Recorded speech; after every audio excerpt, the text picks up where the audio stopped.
Greetings, salutations. My name is Ananya, and I'm your host and moderator for this session. Welcome to DivHersify. This is a series of virtual conferences featuring some of the most talented and dedicated women in the Indian independent music scene. Thank you to all the panelists for being here. We're very excited to hear from all of you and incredibly grateful for all your hard work. Now, this event is a very, very happy Women's Day to all the lovely women here and the women in our lives who inspire us in so many ways. You are all so strong, so beautiful, so intelligent, and the world is yours to conquer.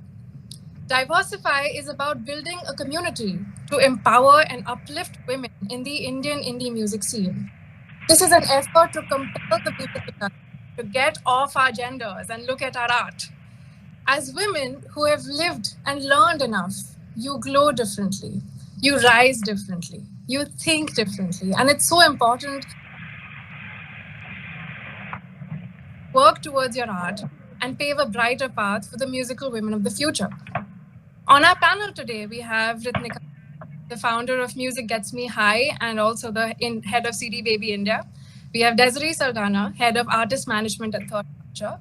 Sumedha Sharma, audio engineer and founder at Women Talk Back India. Sebanti Chatterjee, ethnomusicologist and senior academic fellow at the National Law School of India University. We have Manohar, fantastic. Hey Ananya, your voice keeps cutting off. Oh, sorry. Yeah, there's something wrong with your mic. You keep getting cut out halfway through. Is it better now? Are you able to hear me now? Yeah, we can hear you. It keeps dropping out. There's So a lot of maybe if noise everybody and else can mute ourselves, then I think I think it's your mic or something because it keeps going in and out. So you go blank halfway through. All right, sorry about that. Let me try to revamp that here. Okay, hopefully this would be better. Yeah, continuing, we've got Surbhi Mittal, who's a drum and bass DJ who also critiques Indian electronic music. Vasundhara V, the soul queen, incredible vocalist and music educator. And finally, Malvika Nanda, the founder of Big Beat India. So yeah, amazing professionals all around, a lot of fangirling for us to do here. But these women are so much more than their titles. So let's have a quick round of introductions to get to know all of you better. And now I'm going to request the panelists to please introduce themselves in the format that you can see on the screen right now. Please note that we'd like this discourse to be as interactive as possible. So follow-up questions and comments are more than welcome. All right, let's get started. Ritnika, would you like to go first? Sure. Hi, everyone. I'm Ritnika Nayan. I have been working in music pretty much all my life, so 21, 22 years now. I have worked in the US, I've worked in the UK. I have my own company called Music Gets Me High that started off as an artist management firm, but over the years we've expanded into bookings, festival production. We have a rehearsal studio. I have an academy that teaches the only music business course in the country. I've written a book on music business. And then I also kind of got appointed the country head for CD Baby. And then about a month ago, I am now heading downtown India, which basically represents CD Baby, Song Trust, AdRev, and a bunch of other cool American companies. So yeah, lots and lots of things to do with music. All right, fantastic. Thank you so much for that. Vasundhara, would you like to go next? Sure. Hey guys, I'm Vasundhara. I'm a singer. I've been working in the music industry for the last 15 years. And initially, it was mostly in the capacity of a session singer or skills singer, basically. So means studio and projects for other people, collaborations, festivals, corporate events, fashion events, all of that stuff. And now 15 years in, I have launched myself solo because I felt this was the right time for me to come out fully as me. And it took that long, and we're going to discuss why. Over and above that, when I was, this was like back in 2012, I lost my voice, and it was like serious voice loss. I was kind of almost in need of surgery. And so there was this period of recovery during which I found my mentor, Mark Baxter, and I got really heavily into vocal rehab and bringing back people's voices. So now I also coach professional singers and YouTubers, celebrities, blah blah blah, actors to optimize their voices and to undo any vocal impairment and damage that has happened. So that's the second part of my life, and of course, the third and most recent is that I'm going solo as an R&B soul singer, and this is going to be my life from now, and I'm very excited about it. That's just beautiful. I will always about your. Just, it needs to happen. Somebody please let Netflix know about this. Desiree, please take it away. Sure. Hi, everyone. I'm Desiree Saldanha. I'm here based in Bombay. I'm currently working at Third Culture Entertainment, where I head artist management. I've been here for about 3.5 years. Before I found this job, it was a bunch of different companies that I worked at. So I started with Red Bull, where I was one of their Wings team members. So I'm sure some of you have been sampled in the past. Those girls that run up to you with a can of Red Bull, that was me. So I did that like post college, where I was then promoted to senior Wings team member. So I was handling the team at Red Bull. And then I basically bounced around from a bunch of different companies. So there was Canvas Love Club, there was Bajao. These were all in the capacity of an artist manager, but I didn't really know what artist management was back then. Then there was also a little stint where I performed as a musician myself. So I was part of a band and I was part of a duo project and I did some solo stuff as well. And then I kind of realized that I want to be on the management side of it again. That's when I found Third Culture. And I joined initially as an artist manager, just working with DJs, musicians, and now I currently head the roster. And yeah, it's been amazing. It's been super rewarding. I currently have Kayan and Dr. Trinitra. I've also managed Raja Kumari. So I've worked with a lot of women within the space and also some queer artists. So yeah, when DivHersify contacted me, I was super, super happy because I really think we need more representation. So happy to be doing this. That is so impressive. And Desiree, I think you're like single-handedly responsible for 20% of the representation in the Indian. That's so sad, though. That's so sad. It is so much more. More like you, for sure. And yeah, speaking of which, you've got Sebanti in the house. Sebanti, please take it away. Hi, everyone. Am I audible? I have a very patchy internet. Is it okay? Can you hear me? I can hear you. Yeah. Okay. Yeah. So I'm trained in sociology, anthropology, and because I work on music, I also call myself an ethnomusicologist.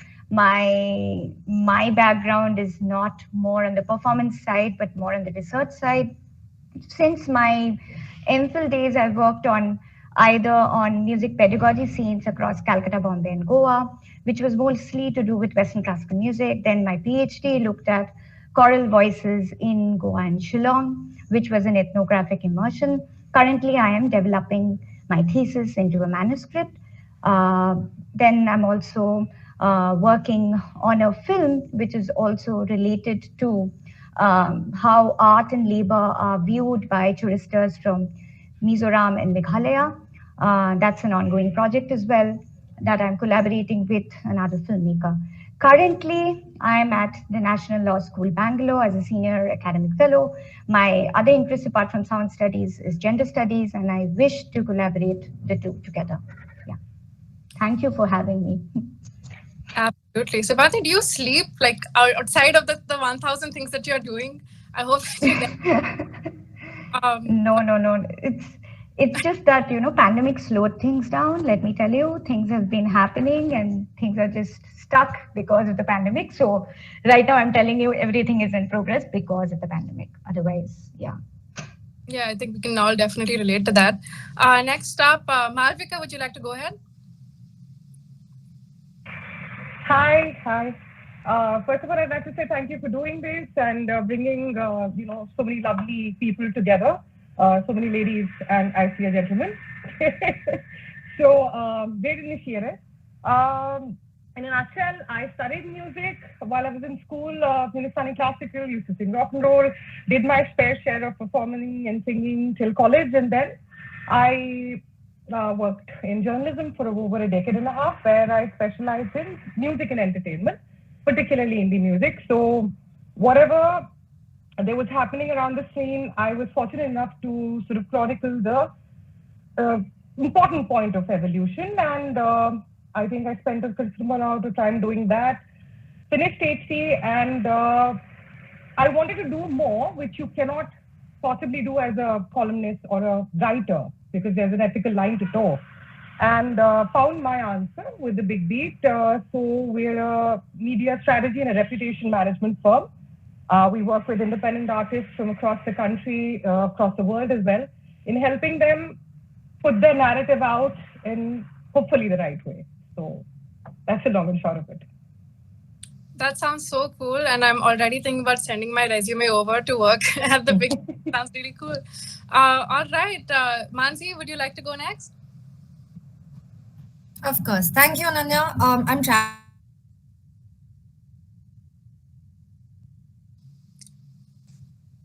Hey, Mansi, is your audio connected? Are you able to hear us? So if at any time you guys can't hear me, please let me know. You've all done incredible work, and it's just so nice to be here and hear your thoughts. I am Mansi. I'm 25. I am a Pune-based singer-songwriter performer.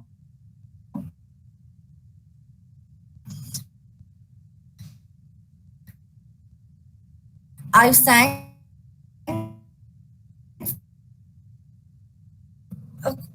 Hey, Mansi, we can't really hear you.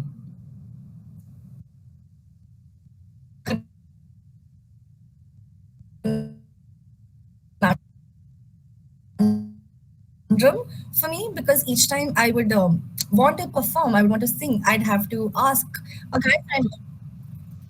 Hello? Yeah, Mansi, I think now it just got a little better towards the end. Do you want to try again? Hello? Hello? Hey, Hello? Hey, Mansi, if audio Hi, can you guys hear me? Yeah, we can hear you now. All right, perfect. I'm sorry, I have a little spotty internet situation. No worries. But yeah, I think I started performing just by chance because I would love to sing, but then I would always have to get a friend of mine to accompany me because I didn't know how to play an instrument. And one few many times they would do too much naksha. They would be, I don't play this song, I don't want to play this song, blah, blah.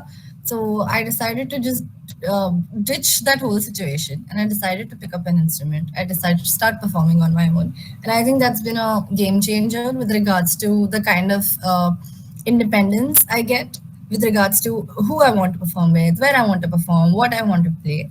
And I think the cause that I care about is also getting more young girls into playing instruments rather than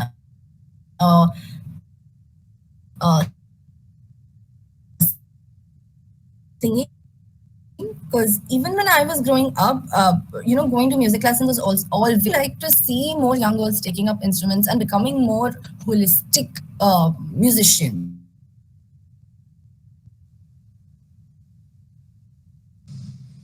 Absolutely, yeah. Thank you so much, Mansi. And I think you're really embodying how multiple instruments interact with each other. It's just. All right, great. Is there anything else, Mansi, from your end? No, Ananya, I'm good. Thank you. Okay, perfect. Yeah, I was just going to say that I think you're really embodying the message of empowerment. And, if no one else is going to stick up for you, you just got to do it yourself. I think that's something we can all relate to. Thank you so much for that message. And last but not least, we've got Surbhi Mittal in the house. Surbhi, go ahead. Hi guys, so I'm relatively new. I guess I'm the newest in the whole entering the music scene. So I have been DJing for about I think 3 years now, and that is my first introduction to the whole electronic music scene. And so apart from that, what I've been doing is I write for the Indian Music Diaries.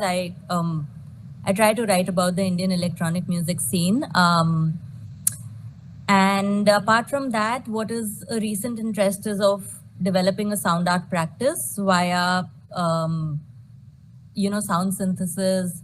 Another thing that I really look at is field recordings, and deep listening is something that is I've been getting to in the last year and a half. And I think what I really want to do with my music or with my sound art practice is essentially to find the intersectionality between, I would say, environment or environmental causes and gender representation. I don't really have a very fleshed out way of putting it yet because I'm very new, or I very recently started out into this.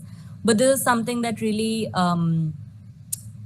this is something that really speaks to me, and this is something that I'm planning to work towards. So that is what my field recordings and that is what my sound art, sound synthesis practices are doing. And I really care about the cause of having more women DJs, having more women electronic artists, because that is, that has a lot of history to it. So and I'm really glad to be here. I'm really glad to be here and see a lot of women representing different parts of the industry.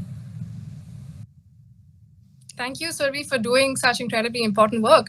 All right, so that was our incredible panel, and now we move on to some audience here. So basically, we are here to honor a lot of women in the Indian independent music of the present, but I also think it's very important for us to honor the women from the past who've also been a very important part of Indian music. They could walk so that we can run, and the women of the future can fly. So we've got a bit of some trivia interspersed between all of our conversations, and I would like to invite the audience to guess the questions and the trivia that we've got on the slide right now. Please enter your guesses in the chat, or you can unmute yourself and let us know. So the very first question is, who was the first ever musician to receive the Padma Bhushan Award? And something we should all be very proud of is that this was a woman. And your four options are Lata Mangeshkar, may she rest in peace, M.S. Subbulakshmi, Asha Bhosle, and the Bombay Sisters. So please enter your guesses in the chat, and let's test our trivia right here.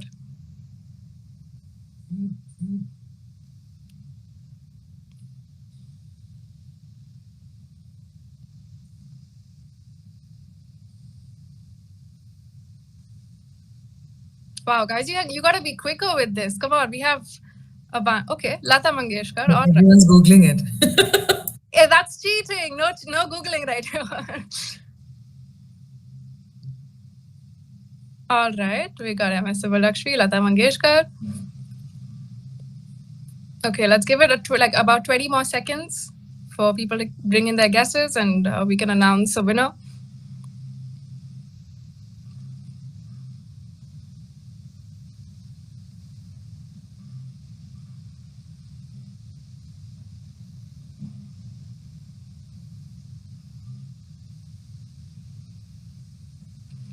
All right. Any last minute guesses about to come in? All right, Muskan. Are you guys Googling it? I feel like people are being dishonest right here. We need to make this faster. All right. I'm going to switch it over to the next slide. Your whoever got M.S. Subbulakshmi, she is the right answer. We've got Muskan and we've got Shrishti. Oh, Sumedha, are you still on the call? I'm so sorry. I think we skipped over your introduction, but please come forward. We'd love to hear from you as well. Hi, everyone. So yes, I'm from New Delhi. I am so glad to be sharing this panel with some of the very profound people in the music industry. For me, I started I entered into the music industry as a performing artist. So through college events and some club shows, I was performing on the weekends alongside inter-college events.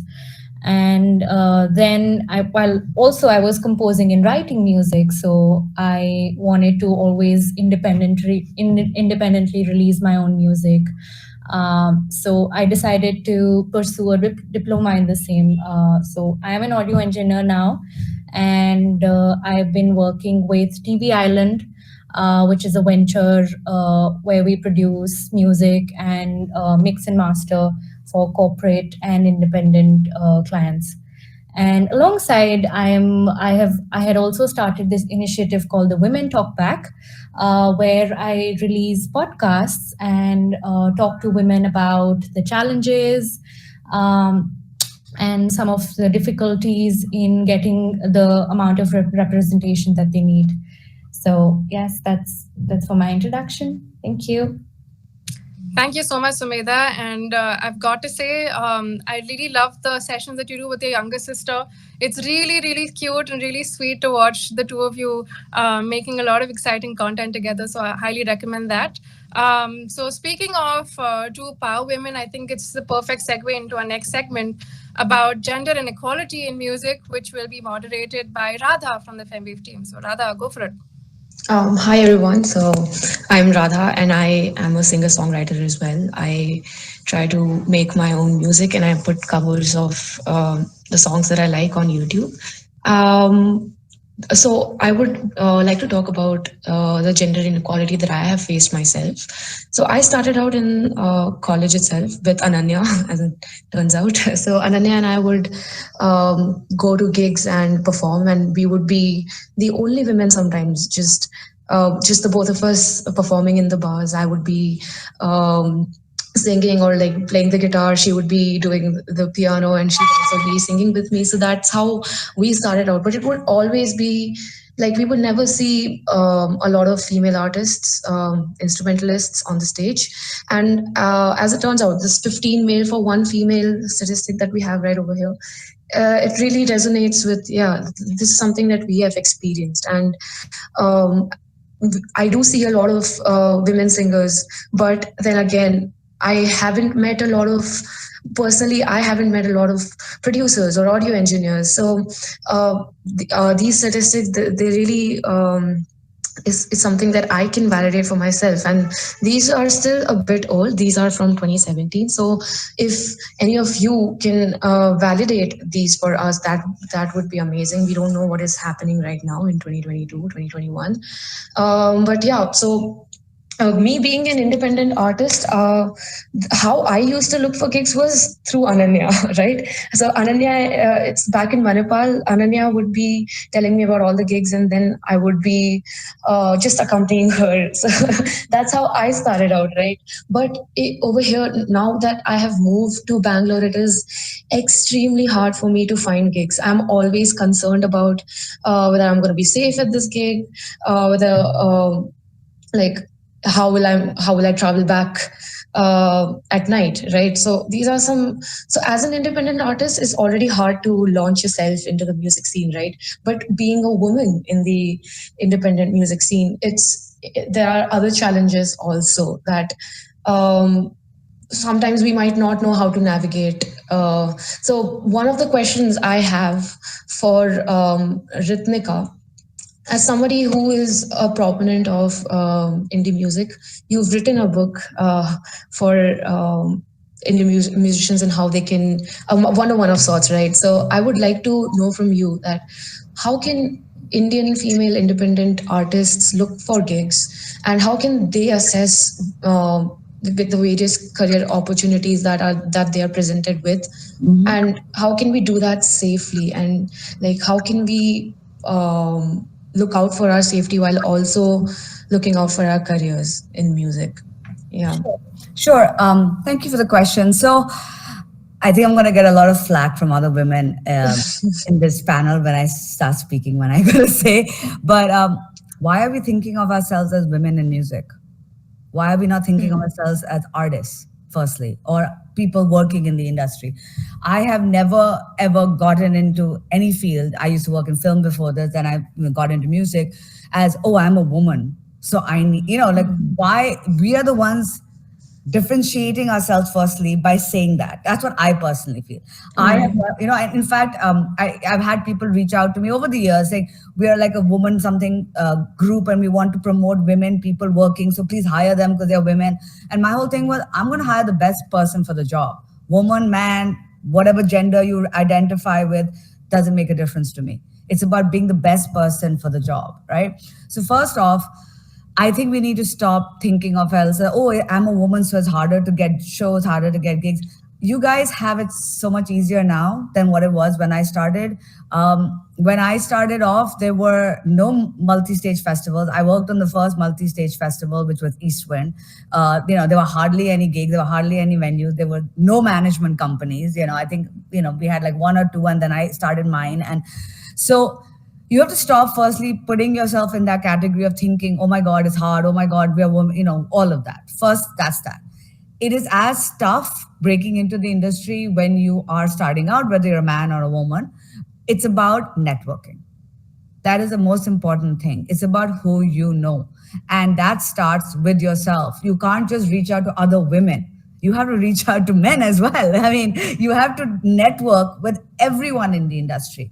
And yeah, there are more men in the industry for sure, but there are more men in most industries because that's the way it is, unfortunately. And it is slowly changing, but it is what it is. But we can't pull ourselves back by saying, oh, I will only talk to other women. You have to make a list of booking agents. You have to make a list of venues. You have to start contacting them. You have to create a proper press kit. You have to be professional, and you have to try as hard. I've been a booker, I've been an agent, I've been a manager, I've done festivals. I have never worked with an artist because he's a man or a woman. I work with quality of music. That's it. It doesn't matter. All right. So that's the first advice that I would say. Secondly, when it comes to safety, as women, we always have to have our guard up. It doesn't matter if you're in music. It doesn't matter if you're doing wedding planning. It doesn't matter if you're working in a call center or an office, or hey, just going out for a movie with our friends, right? We always have to have a guard up. And I mean, I left the country when I was 17. I lived in New York. I lived in London. I did gigs all over. I used to work as a promoter. It was as tough there. I used to take the bus here, at least, or, driver hai, ya Uber hai, and all of that. Back then, you take the bus, you walk home, you do all of those things. It's as tough. You have to always have your guard up. So again, when it comes to safety, it's something that we have to just learn how to be. I think it's just, we have to always have a guard up. And it does help if you are with friends, so if you have a gig happening, make sure some of your close friends are attending so that you can all go back home together, or make sure your parents attend. Why aren't your parents attending your gigs? Why aren't they supporting you, right? Go back home with them, because I'm assuming most people still live with their parents, at least when you're younger. These are just some examples, but that's pretty much what I would say. So I don't know if I'm going to get flack for that or not. I don't know. Yeah, I mean, it's very true that we have to approach this as artists first, but we have to acknowledge the fact that some things are harder for women, and that's exactly what you've said, that we always have to keep our guards up as women. So that is an advice that would apply here as well. So the next question is for Malvika over here. We want to achieve greater diversity, right, for female instrumentalists, producers, artist managers. So, and especially in the Indian music scene. So, how can we? And mostly, as it turns out, mostly all the women are concentrated in one particular aspect of music, and that can be like singer-songwriter, or maybe so we don't see a lot of women in other aspects like audio engineers. You see over here we have just 2% women in audio engineering. So how can we encourage more women to explore these different kinds of opportunities that are there apart from singing? Actually, I would say whether it's music or it's any other stream, it's the problems an aspiring professional would face are pretty much the same. If you happen to be a woman, then everything that comes around, you can't define it as just music is whatever. So I'd like to agree. I'd like to second actually what Ritnika was talking about. To give you a simple example, a slight pivot from music. I started as a cup crime reporter, learning the ropes at the Indian Express, for example.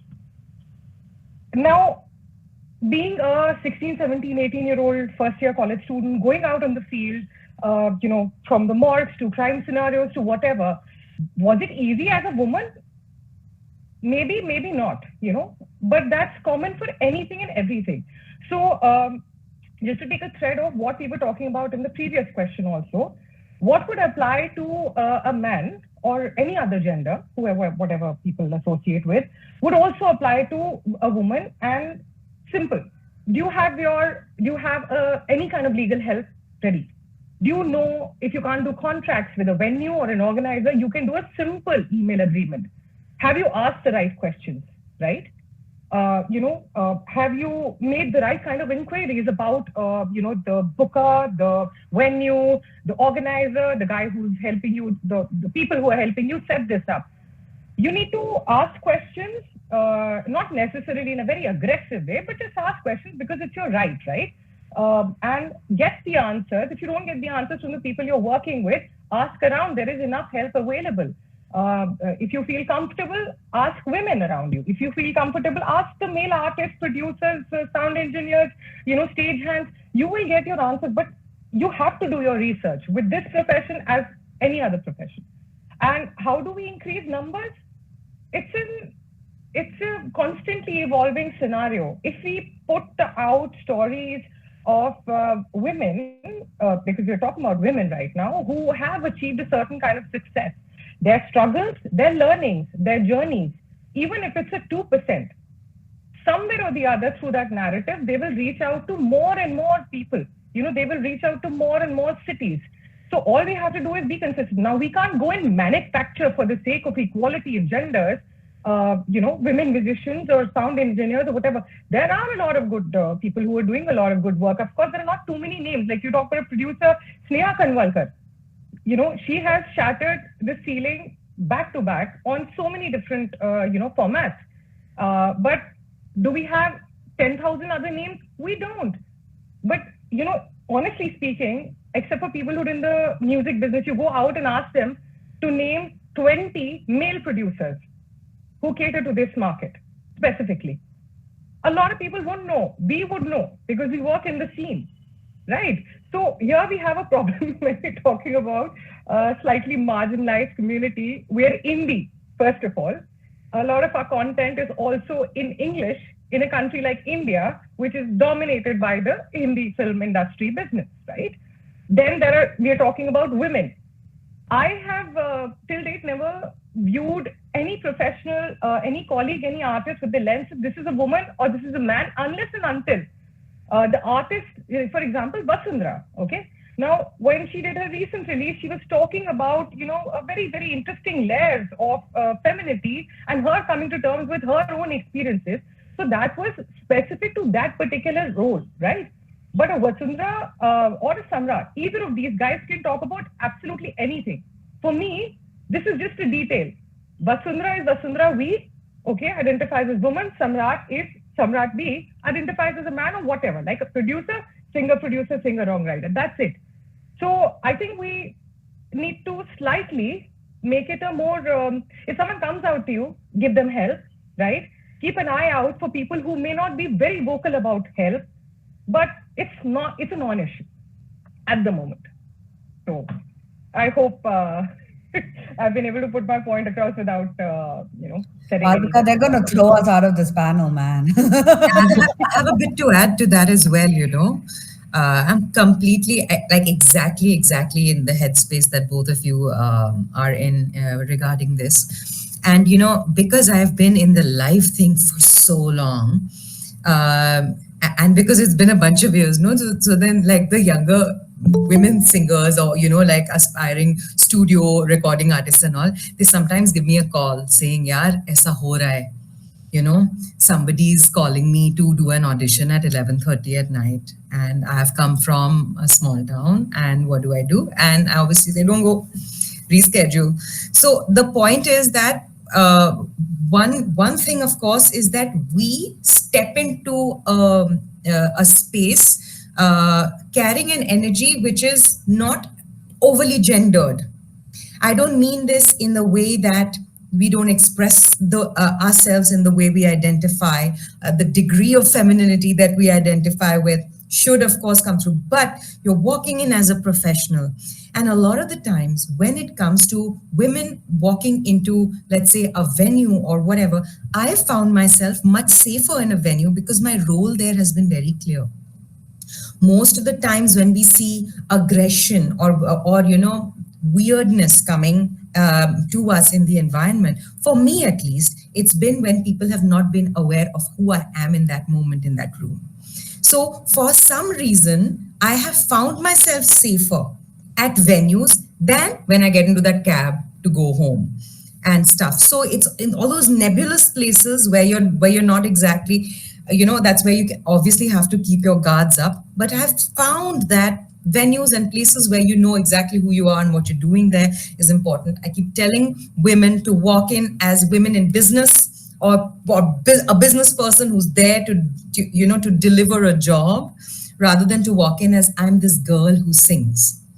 You don't want to carry an overly gendered energy, even though you are what you are, you own it, but it's not part of the equation anymore.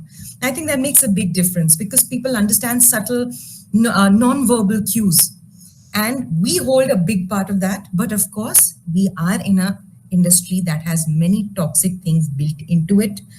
And one by one, I guess maybe later in this talk, we can discuss all that has been going on and how we've been trying to counter it, at least at a one-on-one level with girls. Right. That makes sense. Mansi, would you like to go next? Yes, hi, please. I just feel that the distinction of women in music is very important, not because I want to be looked at a certain way or I want to create that distinction or that niche for myself in the market. I think that when we identify ourselves as women in music, we're able to lobby for better treatment, we're able to lobby for better pay, we're able to lobby for better standards for ourselves. Whereas if we do it on our own, at our own levels, our voice sort of does get lost. It is very easy for people to walk over us because at the end of the day, I'm just one woman and I do all of my gigs on my own, right? So it's just me lobbying against this gig venue who is basically just saying this is what we do, this is how it is. If you don't feel safe, go. But if it's like a group of women who each decide that unless you make sure that these standards are put in place or that you make us feel safe while we're performing, that you show us that you care about our safety, that you show us that you care about us, our art, that you respect us as artists, we are not going to perform with you or we're not going to align with you. And I think that's when the distinction of women in music or queer people in music becomes very important, because it's so important to have that sort of bargaining power, and so great, there is sex, I agree that there is sexism in every industry, but I think Muskan said in the chat that the industry reminds you you're a woman. I don't go into the industry thinking I'm a woman, I will be treated differently. I didn't go out when I started performing, I didn't go out thinking I would be treated any differently. But if you're a young woman, if you're out doing shows on your own, people think they're entitled to your time. People think they're entitled to, whatever. You're a performer. I'm talking about this solely in terms of being a performer, where people anyway feel entitled to your time and your presence, and oh, sing this song, blah blah blah. And when it's just you, and you know that you don't know anybody in the industry, whether you're new, whether whatever, I think the kind of bargaining power you hold automatically becomes very less. And when you're a young woman out in the world, it's nighttime, I think people do kind of try to push their weight around. So I think it's very important to be a part of a bigger community who understands these kind of issues and who would show up to support you, would make you feel. And I think, okay, there is sexism in every industry, but the kind of factors that I have to consider. I have to constantly look over my shoulder when I go for a gig, as an attendee, as a performer. The same kind of considerations I know that a male musician probably doesn't have to make. When he goes for a gig, he's like, oh, my set is ready. I've practiced my set. I'm going to go, I'm going to perform. Maybe there's a little heckling. Okay. I go to perform a set. I am like, okay, I hope nobody's inappropriate. I hope nobody's creepy. I hope nobody corners me after the gig. Blah, blah, blah. This is so much more.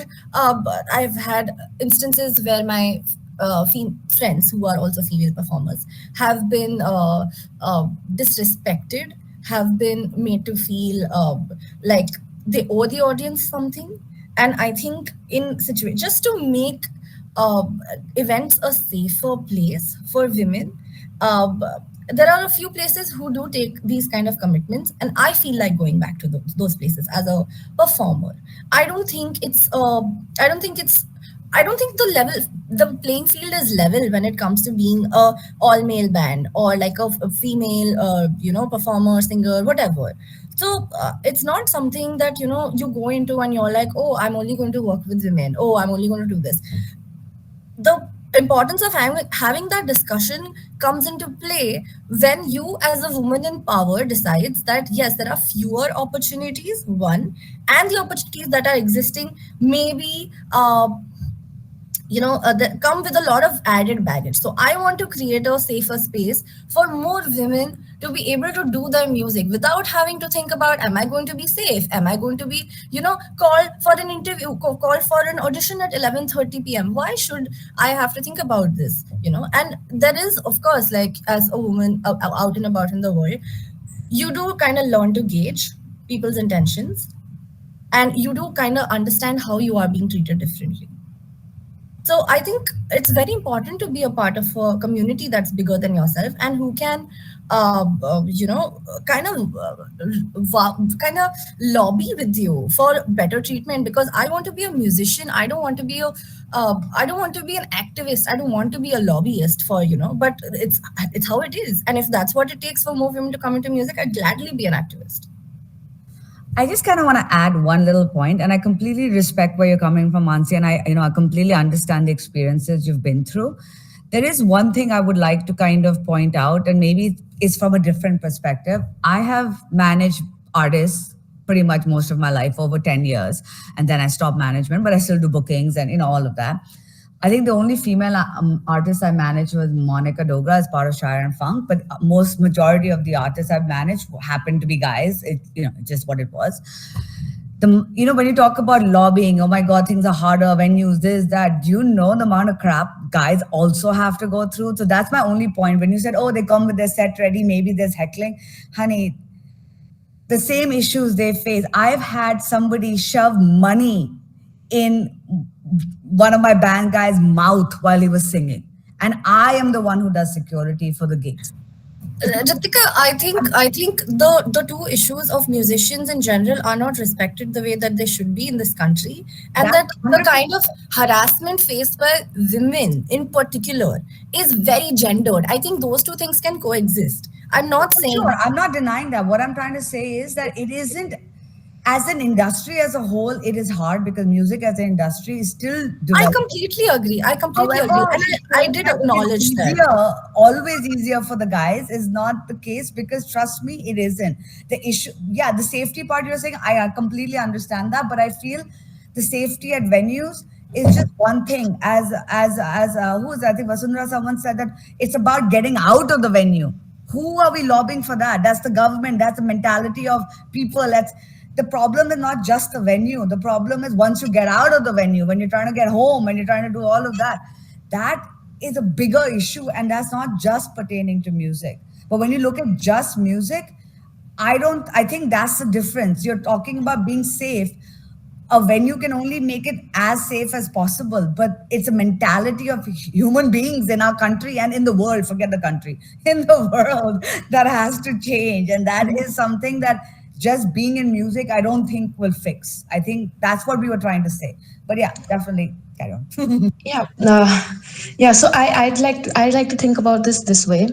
So if we have 100 energy to expend, as an indie artist, let's say I can expend 50 on my craft, on perfecting my craft, and 50 on managing myself, right? But that's the way it should be for like an indie artist, no matter what the gender is. 50, let's say 50 for music, 50 for perfecting the craft, and 50 for putting it out there, for managing yourself. But I think as a woman, I'll have to decrease the energy on my craft so that I can, because there's an overhead on the managing part itself that comes with being a woman, right? I think that is what Mansi was also trying to say, that it gets significantly harder for indie women artists on the managing aspect. Because when it comes to focusing your energy on these two different aspects, the second part ends up taking a lot more, because you tend to think about a lot of things that are not music itself. You have to, so that focus of energy, I shouldn't have to. That's what we're trying to.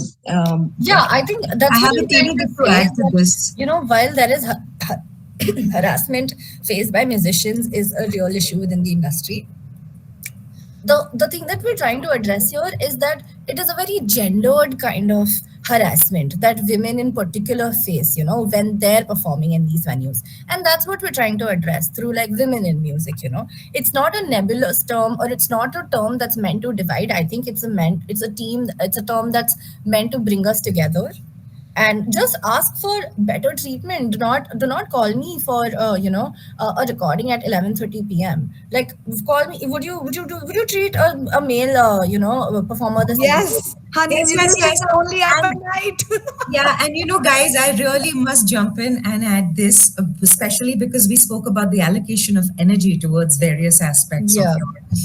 Is I think that when you're kick ass at your job, it then everything that overshadows everything else, and you are therefore protected because you're so amazing that people want you for that skill. They're dying to work with you because you're that DJ, you're that singer, you're that dancer. Exactly. And you actually have to begin to allocate lesser and lesser energy towards the other stuff. But I Vasundhara, think, we all start somewhere. Maybe we're all yeah, not. yeah, yeah, We're absolutely. not all in a place where we can bargain for this kind of treatment for ourselves. You know, like we all start somewhere. We all get pushed around a little bit, and I That's think fair. the goal of us coming together as a collective is so that we can make sure that younger women, newer women who come into the industry don't have to face that gendered discrimination. You know, like gendered kind of harassment.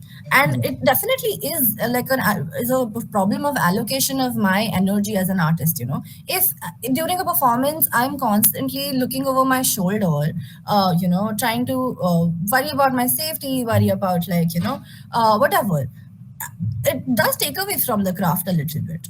And I think it's very important for us to create venues and create environments where women feel safe to go as music consumers.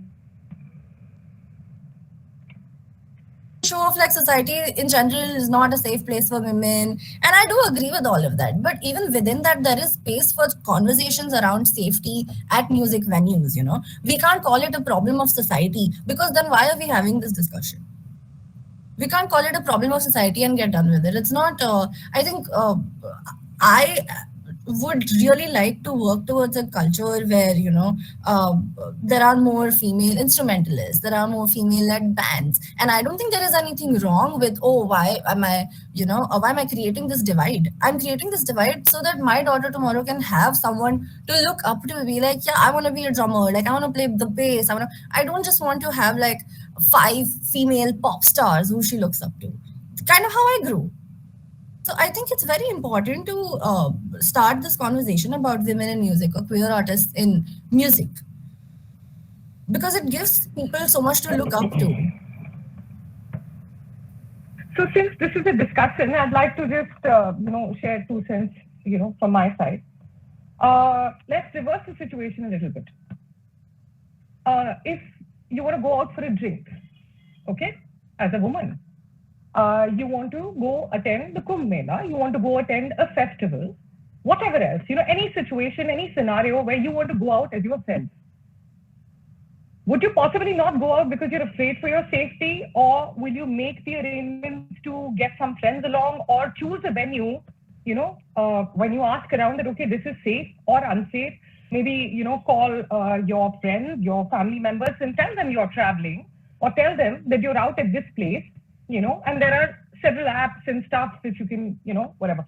And to look at it from a different perspective, now, when we're doing our job, when we're out in the field, now I've played many roles, sometimes, even the role of a bouncer at a music festival, which I was programming and helping organize and whatever.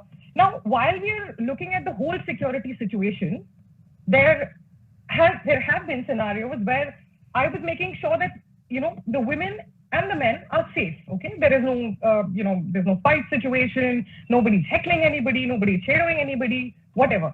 And then while I was, doing that, this was a multi-stage festival with over 6,000, maybe 8,000 people during that particular night. There were some locals, okay, who came and decided to act frisky with me. I never looked at myself as a woman in that position. And even if I was a man or I was anybody else, what did I do? I need to know if I can think on my feet. I need to know how do I secure my surroundings, whether it's my job or it's my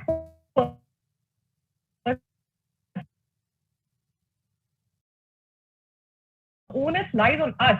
And this is a great world over that we're dealing with. Even a Scarlett Johansson today is asked about how she fit into that particular bodysuit, and an RDJ is not asked that question, right? So we're not talking about just the indie music industry in India. It applies everywhere. So I'm saying I hear you. I understand your concerns. I've gone through the same concerns in several different realms. Right? Nobody is going to make a discount for me when I possibly was covering a riot or was going into a locality which was not a very friendly locality, not a locality, fair enough, or safe enough for a woman to walk through. And of course, did I have to alter my wardrobe? Yes, I had to alter my wardrobe. I had to wear a kurta with a dupatta. Sure. And why should I change my wardrobe? Why isn't the world fair to me? I mean, that's a really large question, and we've been trying to answer that forever. The onus lies with us taking the right steps, and things will still happen around us. What can we do to secure our environment? We will have to pull out help, friends, family. Why do we need to pull out that help if we want to function as professionals? That is a question. Sure, it is. But there's no way around it. I mean, if I had to come back from a crime scene and report to office and then come back at 3:30, from, central Delhi to wherever I stay, did I have to call my father to pick me up? Did I have to ask my brother to help me out? Did I have to ask the office guys to arrange for a cab which is safe? I had to. Did I still take that chance? Malvika, one more thing I want to just add to you, and this is a question to you directly, and I'm wondering if you'll answer the same way I would. Didn't that make you stronger? Would you rather be like, oh, we'll fix everything, so because you're a woman, let's do, I don't want to get somewhere because we've made it easy for you because you're a woman, because it's so much harder. I want to fight there and get there on my own because I am the best qualified person for that. And I'm not saying experience is a learning, Ritnika. I agree with you. Exactly. Whatever, what can't kill you will make you stronger. Yeah, I'm not saying it's hard. Of course it's hard, but it molds you. I mean, like I said, same reason why if someone says, hey, we're only hiring women, I would love to hire you. That happened to me. I was a judge for an award show for 3 years. And then the 4th year, when they were giving me like a token thing, they're like, oh, and let's not forget our female judge, our only female judge. And I was like, so is that why I'm here? Because to represent women? Or am I here because I am the best person for this job? So, this kind of tokenism is what my language pisses me off the most. I refused to speak at a music conference. The moment after getting the invite, a fellow called me and said, because we are trying to get more female representation, to hell with you. Exactly. That is a bigger problem. Do I get to speak on this panel not because of 20 years of what I have put in the music industry, but because that's not your prerogative. Exactly. I'm not a woman. Again, ladies, I would like to bring up the point that fighting tokenism and knowing that tokenism or, infantilizing women's achievements by making them the sole female judge and making sure that more and more women are, considered for the job are two things that can, two causes that we can fight for at the same time. They're not opposite to each other. But I'm asking you a question, Mansi. Who is stopping women from being audio engineers? Who is stopping? Maybe there are I'm asking, barriers. no, no, I'm Maybe asking a there's very, barriers to entry. what Maybe is the that barrier? That you have to go to an audio engineering school and learn. it's I not. Maybe it's something that women are never. But that They is not never to do with considered the growing men. up. That's to do with the women. They That's have an to be awareness thing told. too. So we're Yeah, creating they an have to be. environment where They more have and to more be. women feel that there is a career for them in music. But If that I has never nothing grew, to do with the culture. I That has have nothing to been. do with the venue. That is to do with the women having awareness that they are Of capable course, of that has doing. something to do So with we the are not, culture, we should Ritnika. be targeting this discussion towards women here. Hey, women, you could be audio engineers. You could run freaking CD Baby in India. You could be having your own music festival. You could do all of these things. That is what we should be focusing our energy, This is not on exactly saying, what we're focusing on. We're no, no, trying to build an environment where more women have these role models to look up to. I've been doing gigs around Pune for I think around 5 years. I've seen zero audio engineers. I don't know. I wouldn't know how to get started the first thing tomorrow if I decided to be one. And I why have been not? in the I industry have for a long. studio. I don't have a degree in audio engineering. Not everybody has access to a studio, Ritnika. I There's a thank you. lot of barriers to entry. That's what I'm trying to say. All right. Okay. Honestly, this discussion is not going anywhere. I think it's about. I think we really need to kind of. I think we really need to stop. I feel like we're devaluing women right here in this panel by saying we need other people to help us do things. Who No, said we this need means other we're people? helping Can I ourselves. finish, No, please? I don't think The anybody idea is is saying that we need other people to help No, but us. like in the sense of What Mansi is mostly saying is that we need to build a sense of community, which yes. I completely agree with, because I'm not denying that, but when you're the talking only about reason that I people, think that I've been able to continue moving forward in this whatever, okay, as a music producer, I as a I yeah. have a DJ, question, guys. as I have a sound question. artist, is You're because talking Just there about has a been a community of creative women sense who of have been in community the that has industry. come You've from got three of people us around sitting me. right here, And so that and is you're the not only listening to thing that what I'm we're saying saying. that we should continue to do. no. I'll just like to come in for a minute. Yeah, I just say that see, the point is, of course, there is patriarchy inherent. It's not going to go away everywhere, and everybody knows that its interstices lie everywhere in all the systems, industry, whatever we do, even in an institution that we would whatever, wherever we work in. But all I'm saying is sometimes even you don't actually feel safe enough. Like I have had a conversation, and I don't work with indie artists, I work with choir musicians mostly. That has been my thesis. And before that, I have worked with Western classical musicians. It's a different industry altogether. But I do have vocal.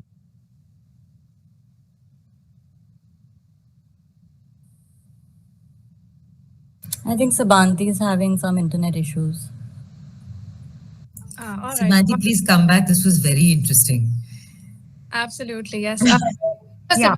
Radha, would you like to move on to the next discussion? I think there's a lot to unpack here, and this is why this is a series of conferences and not just. I think Sebanti is just back. If she can finish. Okay, yes. Sebanti, please go ahead. Yeah. So I was saying that sometimes people are not comfortable in even talking about their true identity, who they are as, and where they would want to express their art. And that is also another question. It's another reason as to how safe we think about the venue or the patronage and other things. But there is a thing about how much space are we even given to be comfortable with who we are, that kind of questions. And I'm not saying that there is immense room for any kind of debate, but we cannot make it about one way or the other way. I just feel that there is scope for dialogue as to how artists in general would like to inhabit a space. That's a very critical and important dialogue. Yeah. Thank you, everyone. Yeah, I agree. Yeah, Once we absolutely, start, guys. We need that framework now because it's a nexus between what the person, the woman holds personally and the environments, the various environments. And I think if we can manage to talk about some problems, and then bring out creative solutions today, it's going to be amazing, because that framework is required. And, and of course, it is going to happen in a focus group of women who will come in with all these different ideas. So, like, let's do that today if we can, to whatever extent.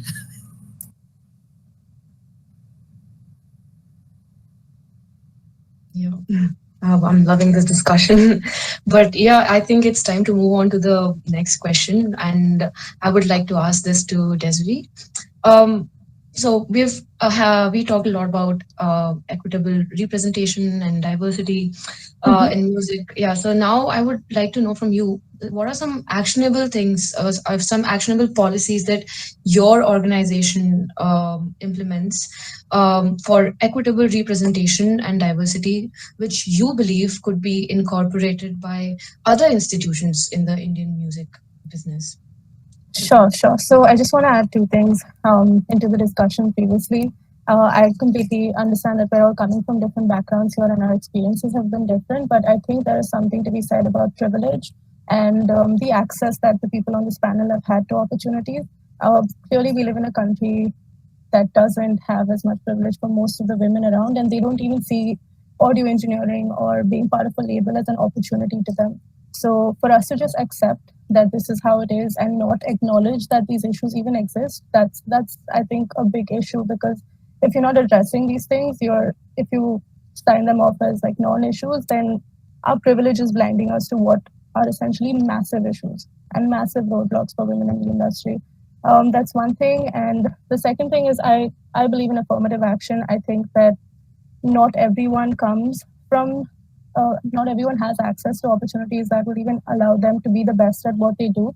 And for us to say, oh, you're simply not the best person for the job, and this man who behind the scenes has had it so much easier will obviously be more qualified than the next woman who's standing right beside him.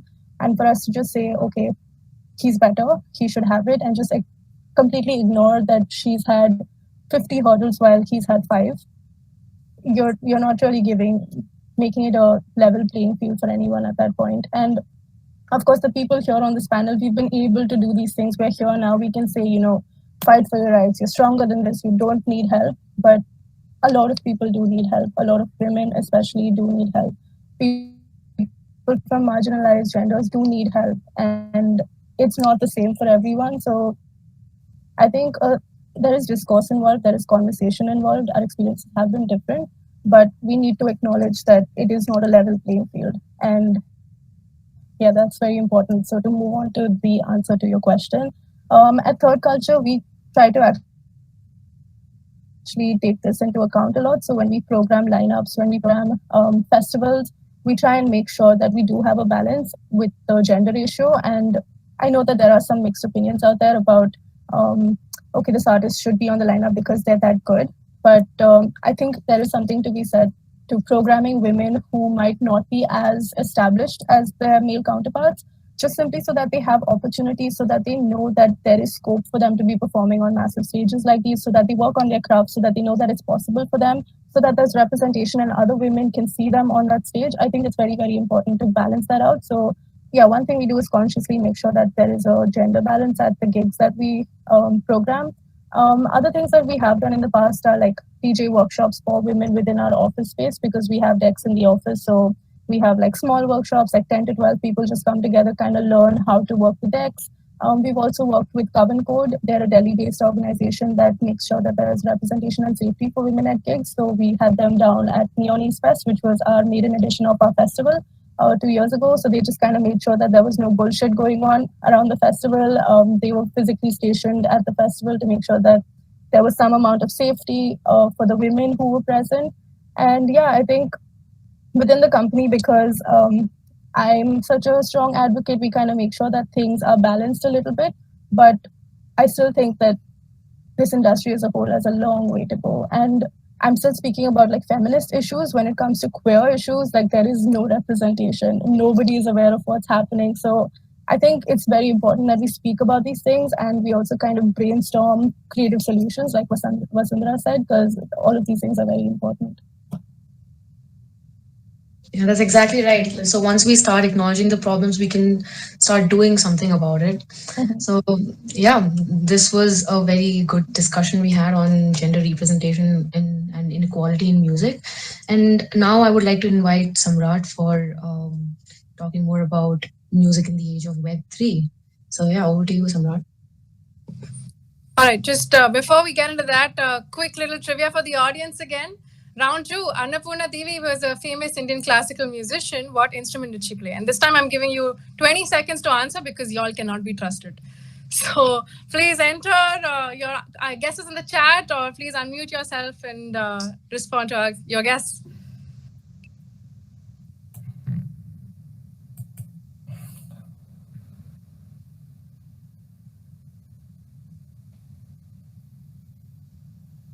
Surbhi, okay. Srishti, you're on fire. I mean, are you part of a quiz team or something? Okay. Yeah, you're right. It's Surbhi or the bass sitar. Interestingly, she was the wife of Sir Mr. Ravi Shankar, and interestingly, they were actually there were some difficulties in their marriage because when they performed together, she would get a little more applause than he did, and that made Ravi Shankar feel very insecure. So that did cause a rift in their marriage. But it's just interesting to note how a musical couple can be treated. Moving on, Samrat, it's all yours. Hi, everybody. You guys can hear me, hopefully. Yeah. Yeah. Okay. Hi, everyone, and welcome to DivHersify. My name is Samrat B. I go by the artist audio name of Audio Pervert. This particular segment is about new ecosystems and the need for self-governance.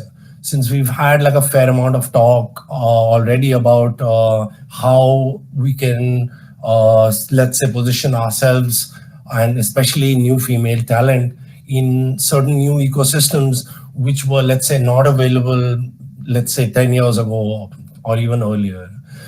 So getting right into it, the new ecosystems for music revenue and independence have rapidly been replaced from what the earlier 20th century model was, which we can say is called like his master's voice industry. So the stronghold of record labels, big institutions have been steadily dismantled over time. What we're talking about here is basically decentralized ecosystems and platforms which make way for new possibilities.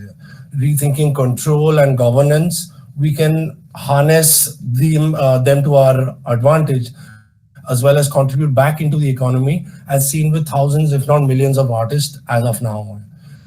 What could be the downside of such new paradigms and the risks which are not really spoken for most of the time. Yet, how can we make the transition worth the effort? So here I'd like to make like a very quick, little short like a presentation, and then I'd like to ask like certain questions to our guest speakers.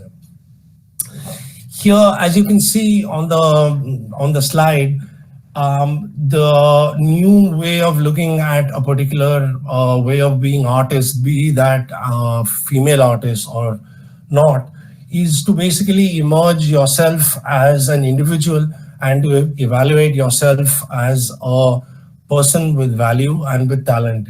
So inside a hyper-competitive market, the artist often succumbs to market pressure, erratic trends, and even burnout.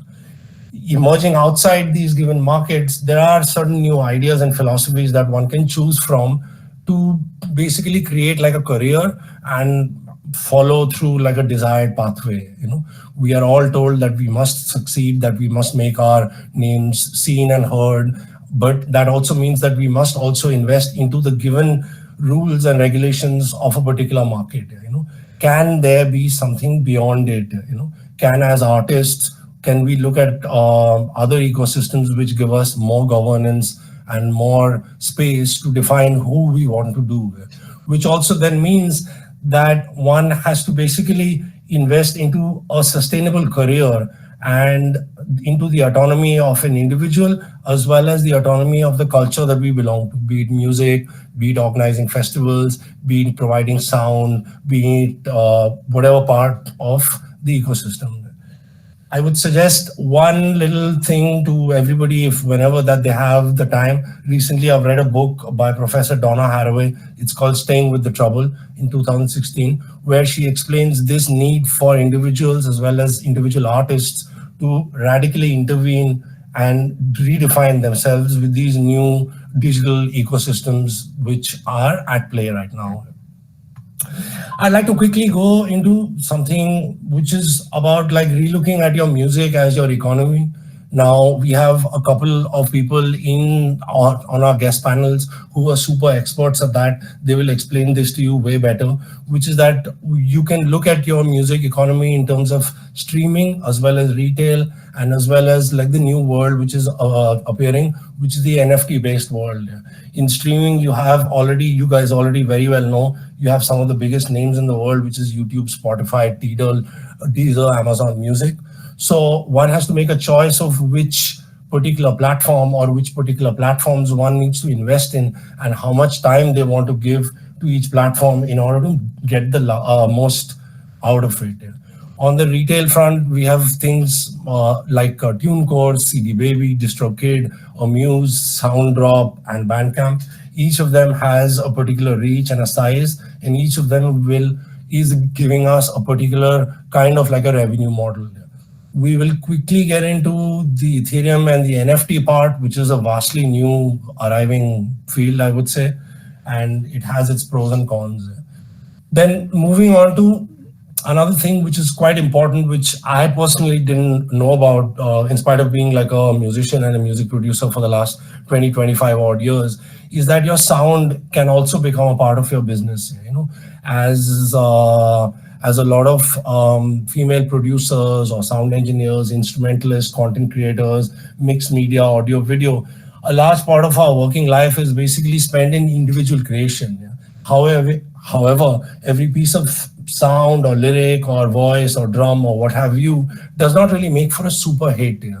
Does not even make us money, like for that matter. Here is where like a decentralized way of working, it comes into play, where remote exchange of collaboration has created a new economy. Your aesthetics or your creative time can also be viewed as a business model. In this particular way, geographic and network limitations can be overcome with services and websites which allow negotiation, sale, and purchase of content. Thousands of advertising films, documentaries, and movies are being soundtracked online every day via musicians and artists from any particular part of the world. Personally, I've been a part of a website called Fiverr, then there is Freelance, then there is Sound Better, plus there's many more membership-based providers. One can definitely look into these if you are a musician or a content creator or an instrumentalist.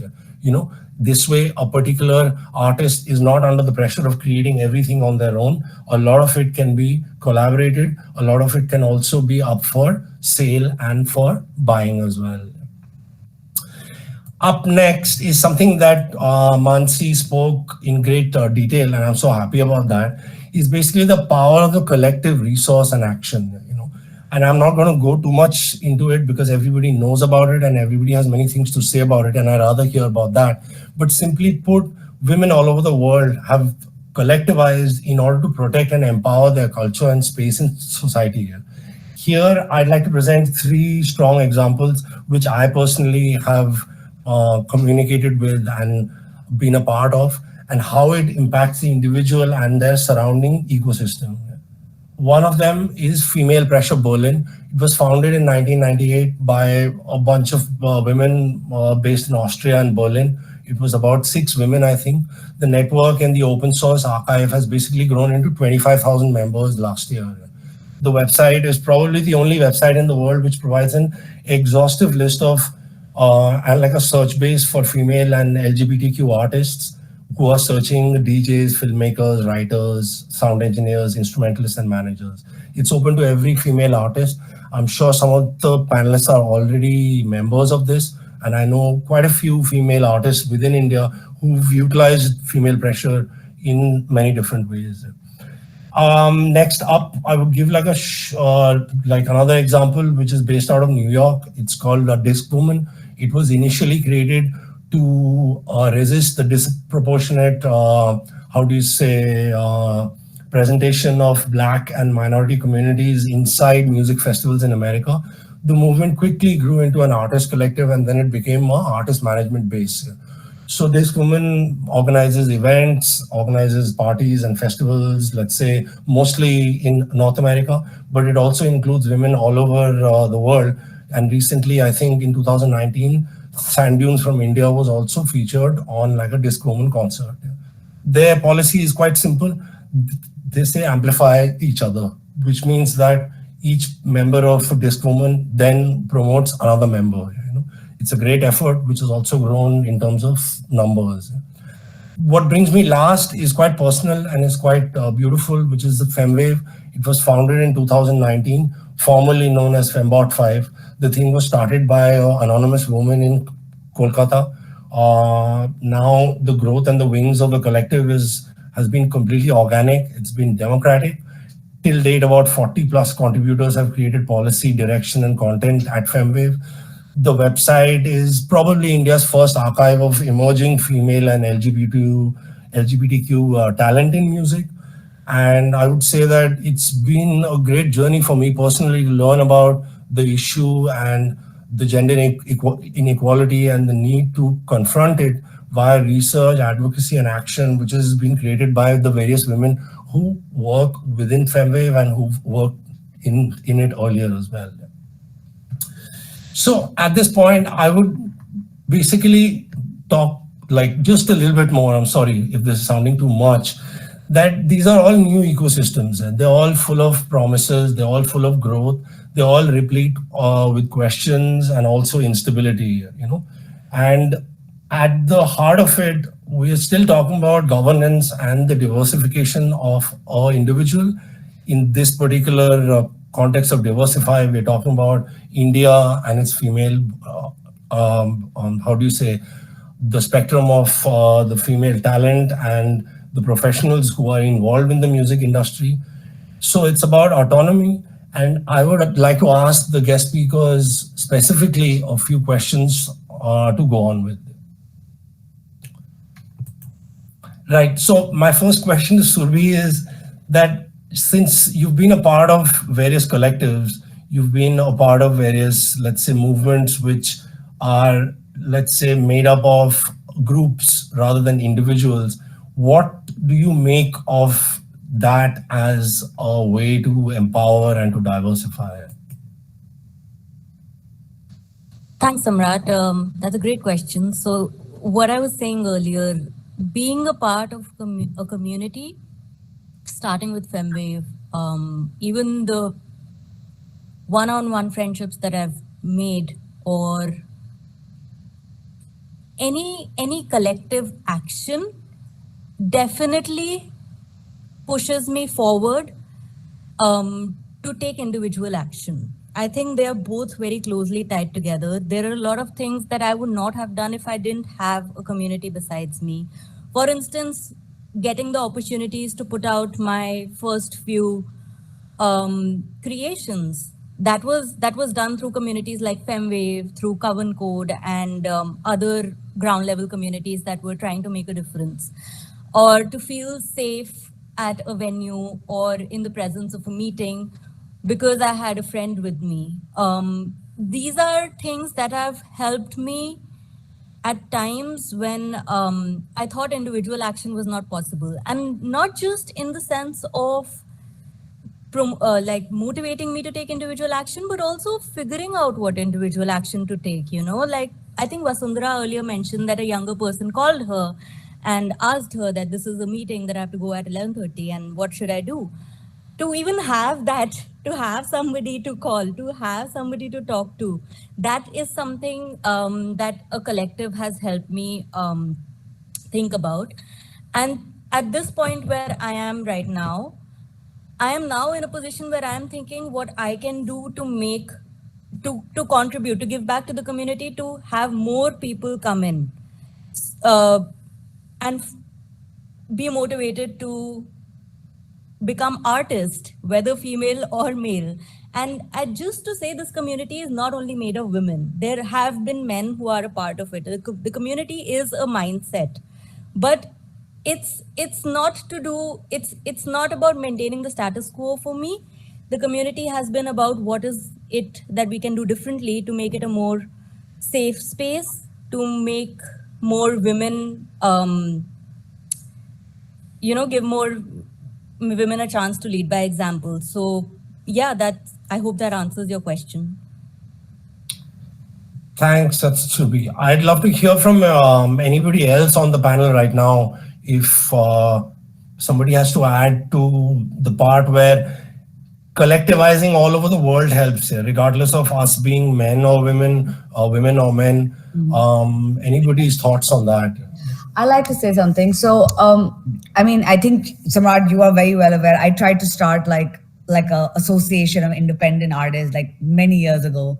And nobody wanted to join it. Nobody gave a shit about it. Everybody I knew were like, we know everybody, but like all of that. I think we definitely need some kind of a body. So I think one thing I want to make very clear is I 100% believe we should be helping women. But my way of helping women is not, and no offense, is not about making sure women are at the festival even if they're not at par, at the level of a male counterpart, because that creates negativity in the business. That creates like, oh, she's there because she's a woman. That's something I personally don't agree with. What I do believe we should do, and that is what collectivization will help, is giving free resources, giving free advice, giving workshops, which is great, like how women and, I mean, I also went for the DJ thing with that Wild City did, just because it was, good to learn and all of that. But like giving free, educational tips, being there to, people being there to call up somebody, get advice, have someone read your contracts, have someone to give you all of that, 100%. So that women, and not just artists in general, but even artists in general, but they get to a point where they themselves qualify for a position at a top leading festival, or they themselves get that record deal, or they themselves get approached by big booking agents. That is my way of doing it. I believe you should give the resources. And I think that's what these groups should be doing. And not just for women. There could be some just for women. There could be some just for, for certain, minorities, whatever the case may be. But the idea is to empower them, to give them education, to give them the tools so they can become the best version of themselves, and then hopefully get into all the places that we want them to be.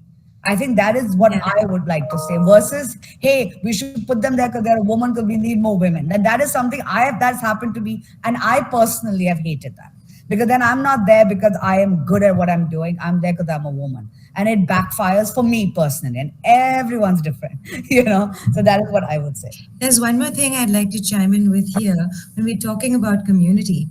One is, of course, we need an international community to kind of course, add strength and vastness to what we are doing. But going extremely local, because I work on a one-on-one kind of framework with younger singers. There's this book called The Talent Code. Have you all, are you aware of it? And it's very, very interesting to watch, especially in the context of when we are saying, why aren't there more women bass players or guitar players or drummers or whatever? As an educator, I see that it's very important for a local someone, for you to, develop the possibility in your mind that you can also be like them. For example, my friend Moini, she's an internationally renowned bass player now. And now you see 7-8 years after she got known as the bass player, that there are so many others that are doing it. So that is actually the power of us having these local kind of talent, or women, or who are doing it and who are doing it loudly, so that we open up the possibility for people. So the local is as powerful, of course, as the global, because in that we find allies, and we broaden our strength and scope in that way as well. I think Sebanti wanted to add something. Yeah, Sebanti, Sumedha, please go ahead. Yeah, I just want to say that yes, collectivizing is very important, like all of you have been talking about. And also, again, I am telling, since the musicians that I've worked with, they have various other interests. Like, for example, Ankana Arokyam, she's from Hyderabad. originally. Now she's pursuing a PhD at the Royal Conservatoire of Scotland. And during the pandemic, she came up with the shared narratives, perspectives about bringing academics and performing arts together. And she founded it with Uchena Nivi, who works on representation of women of color in Western classical music. So these kind of initiation or collectives are important. And even a friend of mine, Anushka Lewis, who is harpist and who is now doing, I think, out of the box sessions about some art, music educator podcasts. And so I think, yes, it's important to come up with various ways of creating these kind of collectives. I think so. Yeah, it's important. Right. And adding to Sebanti's point, definitely, like my point here is that collectivizing definitely contributes to a more organized industry, because when you collectivize, or when you form a collective, you identify the individuals more in a sort of more equitable, represented manner. So that definitely contributes to having the industry in a more work in a more organized way. Right. Sebanti, my next question is to you. If you look at the slide and if you look at one of the first things that I kind of spoke about, which is that we were talking about collectivizing. Now let's look at the individual. I would like to know how you feel or how you see the need for an artist to actually evaluate and to how do you say, put a value on their own desires and their own capacities. How important do you think that is? Because if one is a part of a collective and one doesn't know or one doesn't care about evaluating their own position, then yeah, your thoughts on it. Okay, that's an interesting question. Yes, no, I am not saying that you forget the individual as an artist or what you are good at or what you will bring to the table, but you also keep in mind that there are other people who are new and who are struggling, and it's probably good to create safe enough spaces to have discussions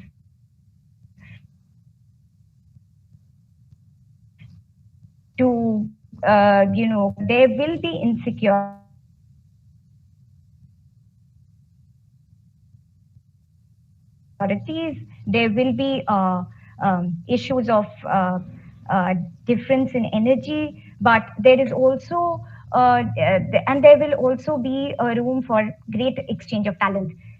Second of all, when it comes to, if you will, first of all, if you think that you are good at something and you want to talk about it more, I feel that's another way you would like to create a network of doing something similar. I'm not a musician. I actually write on all of you, and I would love to actually have individual conversations later on, take it forward, how things are going on. But my little experience was as an ethnographic experience. When I was doing my PhD, I was singing with the Goa University Choir across various festivals as a mezzo soprano. But then I don't sing. Now it just happened. I passed the auditions, and they were in need of singers, and things happened. And I got to know of a different art practice and how that can be thought of outside the sacred space, and what are the musical imaginations with it. And in fact, to add to it, the film that I am, it's also to do with churisters. It came as an anecdote because some of the people said, we want to talk about our identity, about what we feel about other things, and not just to do with what we do in faith and all of this. My thesis at that point was not looking at these questions. So I thought that maybe when we get an opportunity, we'll explore these questions. And this is something that it's a documentary sort of, and we are trying to look at how labor and art can be imagined across various spaces, across various different, ideas. So things like that. And yeah, so I don't know if I answered your question. I digressed also, but yeah, somewhere, yeah. Yeah, thanks for sharing that. My last question is basically to Sumedha. I guess you have like an audio and a sound or like a technical background, if I'm right. Then we basically also earlier we were talking about that the traditional model of an artist or let's say a service provider, be it an engineer or an instrumentalist, was earlier that we were told that our work is a part of the whole. Yeah. But now because of a particular type of decentralized business, I can basically make a drum beat and you can make like a, I don't know, like you can mix the song and somebody else can then, let's say, also try to contribute like to create this whole. So my question to you is that how do you feel about that, and like what's your take on that? Because is it for the better, is it not, or what do you feel about it? I think definitely as many more things opening up within the audio industry as well. For example, live sound mixing. So there's specializations in each of these areas, and I think it opens it not only if let's say I'm an audio engineer and I specialize in mixing or composition, it's and I might be able to master that skill better than anyone else who might be more interested in, let's say, producing or recording. So I think that definitely opens up, more opportunities for people, and also the output or the outcome of your work becomes better as we approach the masters or this people with special skills that they attain in the industry itself. Right. Thanks so much. I have one last question, if whatever time permits, Ananya. Absolutely, Samra. Go ahead. Okay, so my question is to Ritnika. Now that you've been like a part of, let's say, a particular retail giant, which is CD Baby, how do you feel about these new decentralized ecosystems here? Would a CD Baby then diversify, or would then what's your take on that? What do you mean by diversify? In what sense? It's like, for example, I'm a part of, let's say, Bandcamp for the last 12 years. I've retailed my music on that, but I know Bandcamp refuses to diversify towards the blockchain or towards the NFT world by saying that we will always pay you in dollars and euros, right? So, which could also mean rupees. Now, my question, I guess you already know, like that's a diversify, yeah. So, I mean, the thing about today's various technology, firms and things like that is that it is not exclusive. So, Samrat, you're on Bandcamp, but why the hell are you not on CD Baby as well? Considering, I work for CD Baby, but that's a whole different issue. But the point is, CD Baby is a digital distributor, like TuneCore, like Fuga, like etc. That you go, you put your music there, and you get your music onto every streaming platform in the world.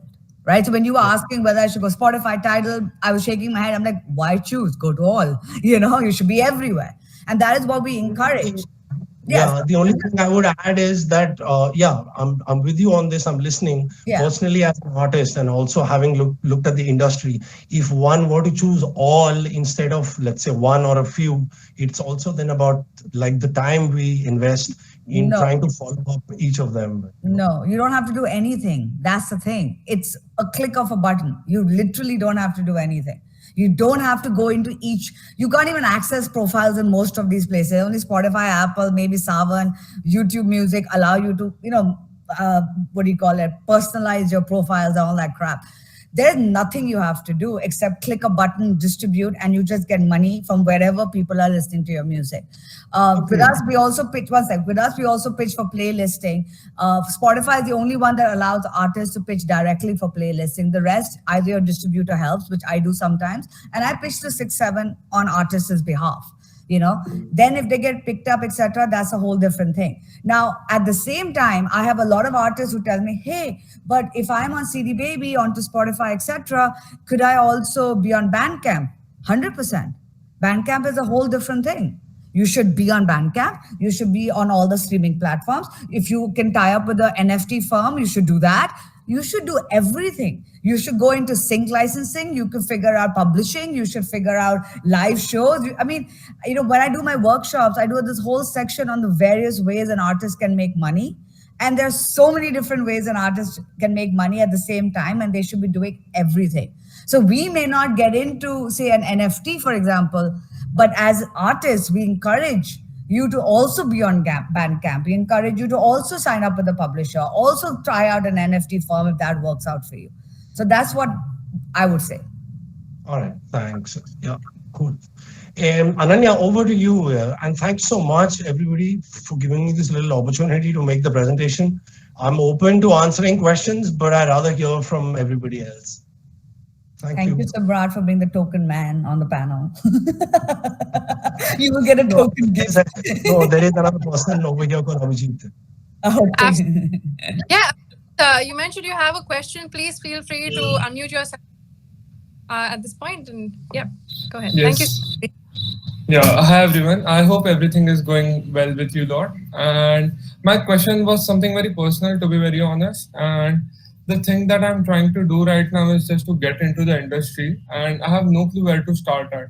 And I feel like I have just one shot to make it, because I'm not privileged enough to have multiple chances to actually get into the industry according to the conditions that I'm going through. So I tried to reach out to a few people who I felt like can help me, but I didn't actually receive that kind of help or guidance. And I'm also trying to make a few connections. And I'll tell you the truth that I'm currently studying in True School of Music, and there are a lot of talented people right there, but not everyone is getting the right amount of exposure or the amount of gigs. So I'm trying to be a mediator who can help them with their marketing or to get their gigs and stuff like that. But the most difficult thing that I'm facing right now is actually to connect with promoters, or to just be in contact with people, and also to get some guidance, because I'm trying to do it all on my own. I'm just finding a few random articles online, and I'm trying to read it and then just trying it by myself. So also I'm just planning to text almost each and every one of you after this panel as well, just to connect maybe. And I have different sets of questions for each and everyone. But I would like to know, how can I actually get started?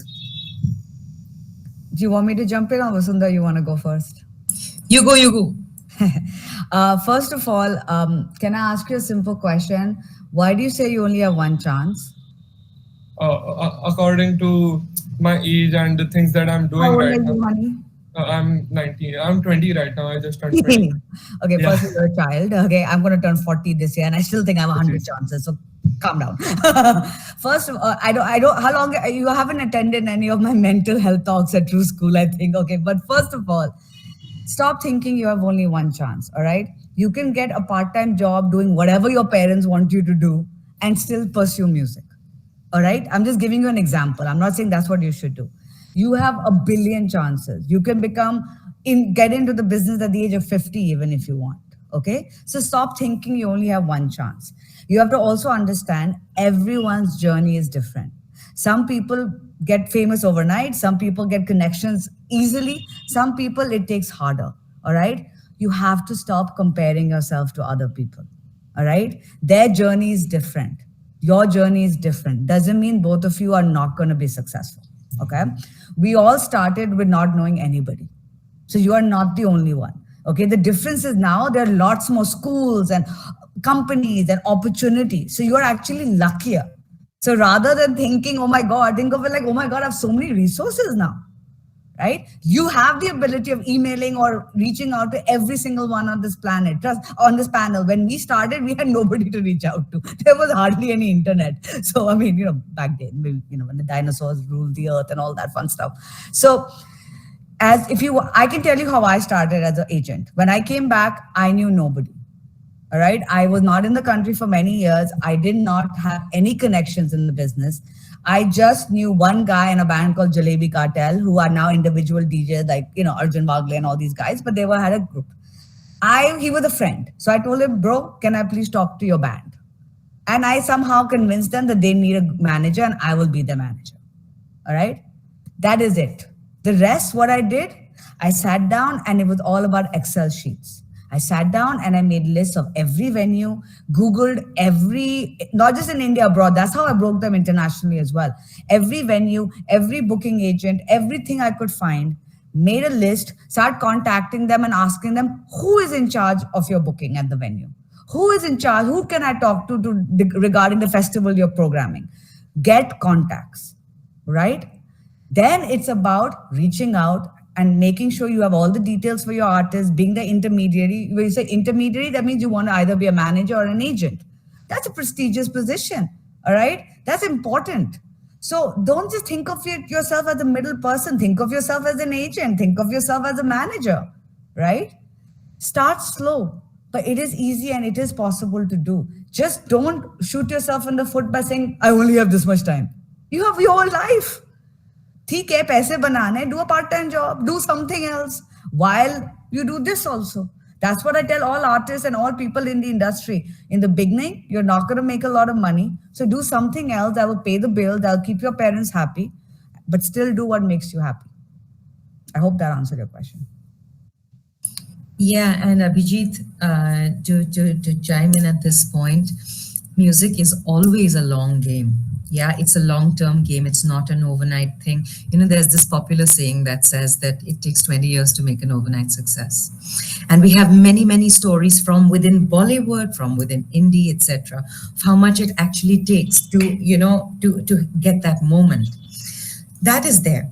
The other thing I want to say is just because you love music, and I think this metaphor might resonate, it's about resonance. The connections are about who you become valuable and useful to, because everybody is being bombarded with messages. Hame chance de do, hame ye kar do, hame wo kar do, and and that slide next to us says emerge and evaluate. One is of course allowing yourself to emerge, but that evaluation, knowing with whom your work will resonate, your current skill set will resonate. Those are going to be hits, yeah. Hits in the sense that, bingo, let's go ahead with this. So do not think a lot of young artists have this sort of if somebody well-known knows me, then I will get ahead. Okay, so my story, I started out knowing zero people. My family is not a musical family, right? Thankfully for me, because I was a practice nerd and all, I was, as I said before, I realized that my skill set was my protection, and I quickly started getting hired with people. Why? Because that resonance happened. They said, oh, I can use this here, I can use this girl's voice here, I can do this here, right? And so tiny steps began to happen. In that evaluation process, it's very important for you to see what the current levels. I always like to make and I tell this to everybody that I coach as well in voice, you want to shock and awe and enter. That's when your debut is going to have some momentum.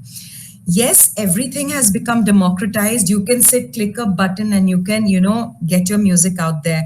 But the important thing again is that sense of resonance with an audience member or with somebody else, where there's an innate hunger and you've done that work within you.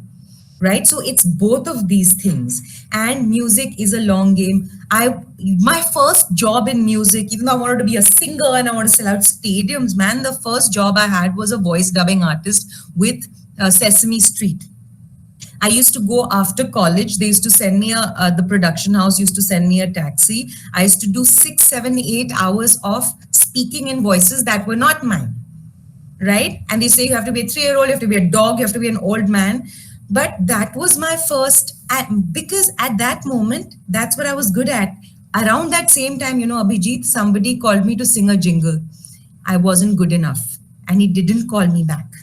I just, I wasted studio time that day. My chops were not up. 4 years later, he had already forgotten about me. And again, through word of mouth, now he had heard, hey, there's this singer doing the rounds and she's good.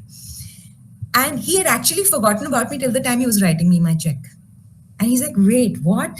So, as you grow, you are going to be able to find resonances in various other things. And there's an immense amount of opportunity and there are many more roles than we envision within the music industry. So I want you to be open and, I don't want to take up too much time, but I'm very happy to speak to you later so that, because True School is already a great community that you're part of. And I've also worked with like a bunch of your peers. So let's talk about it in a much more actionable way so that you guys can actually see results. Sure, I will do that. And thank you so much for all the words, man. I'd like to say, Abhijit. Sorry?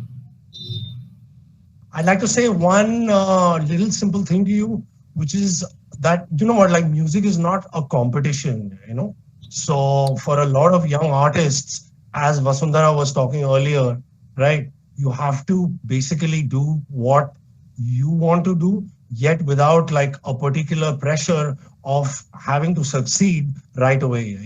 There is a great danger in that. And I would say 9 out of 10 people don't make it with that particular attitude. Yes, and it's dangerous for women to be in that sort of headspace, because then in the hurry to get an opportunity, in the hurry to get a connection, many not optimal decisions are made. And that's coming from a sense of lack of power and a sense of hurry that abhi nahi hoga to kabhi nahi hoga. Hamesha hoga. Yeah.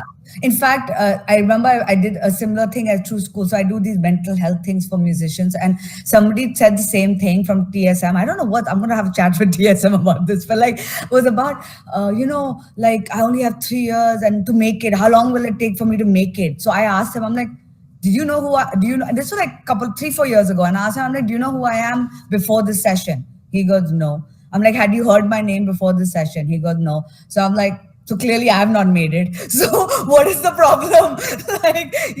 I'm like, there is no end date I'm like, if you don't even know who I am and I've been in the business for like 15 years, 20 years, that means I haven't made it. So you have all the time. What is making it?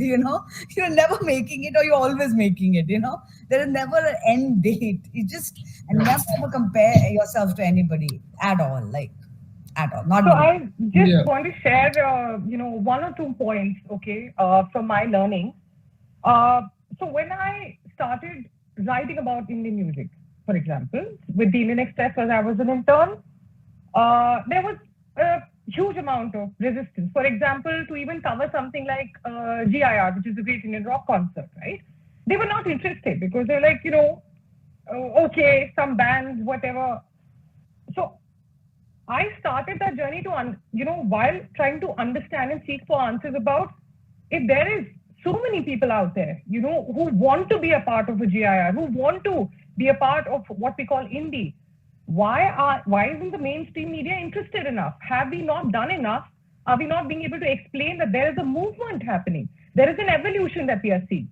So I started my journey there and carried it on to HT while I was one way trying to figure out, MCD, local codes, crime, narcotics, and on the other side, freelancing for something that we call HT City, which is the feature supplement, every time to make a case for a new indie band, for a new concert, for a concert review.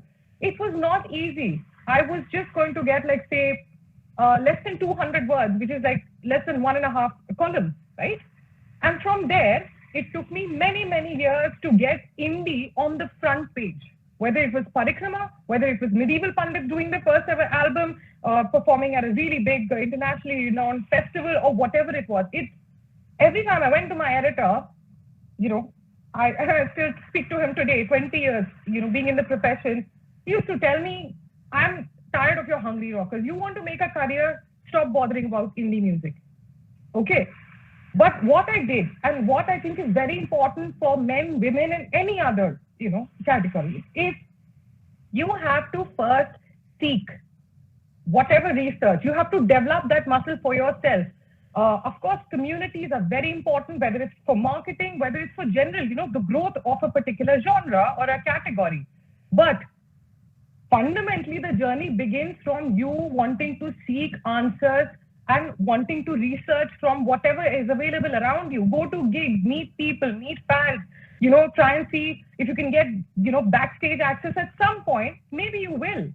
It took me years. There was no column, there was no dedicated space, okay, before HT was nice enough to see, whatever my dedication or my perseverance or harassing the shit out of them to give me space. It took me almost a decade or maybe at least 7 to 8 years to get a column which was dedicated to critiquing, reviewing, and covering the independent music scene. Till date, there are other places for features, but maybe there isn't in our column, right?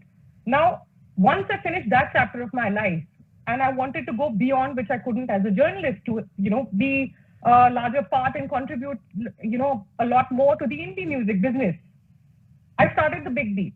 There was no precedence because I'm neither a marketing firm, I'm not an artist management firm, I'm not a booking firm, I'm not even a music PR firm.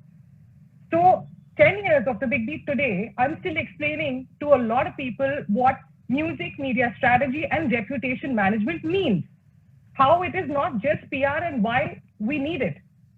Someone needs to guide artists. You put your music out, there is one aspect, but you also have to do 10,000 other things to first get your craft correctly, distribute it correctly, make sure that people know about you. Now, discovery is a large issue for indie music, right?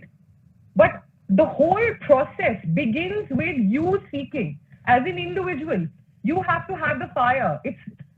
I know that, there's a lot of discussion and discourse about privilege, but I can talk for myself. In first year college, we were not even allowed to intern anywhere. I put up a fight there. I was not paid a penny for 2.5 years. Everything I took out from my weekly allowance, whatever little poetry sum there was coming. I had never taken probably a late night bus in my entire life because I was straight out of school. But all of that, the hard work and the developing of the muscle through seeking and research lies solely on that individual.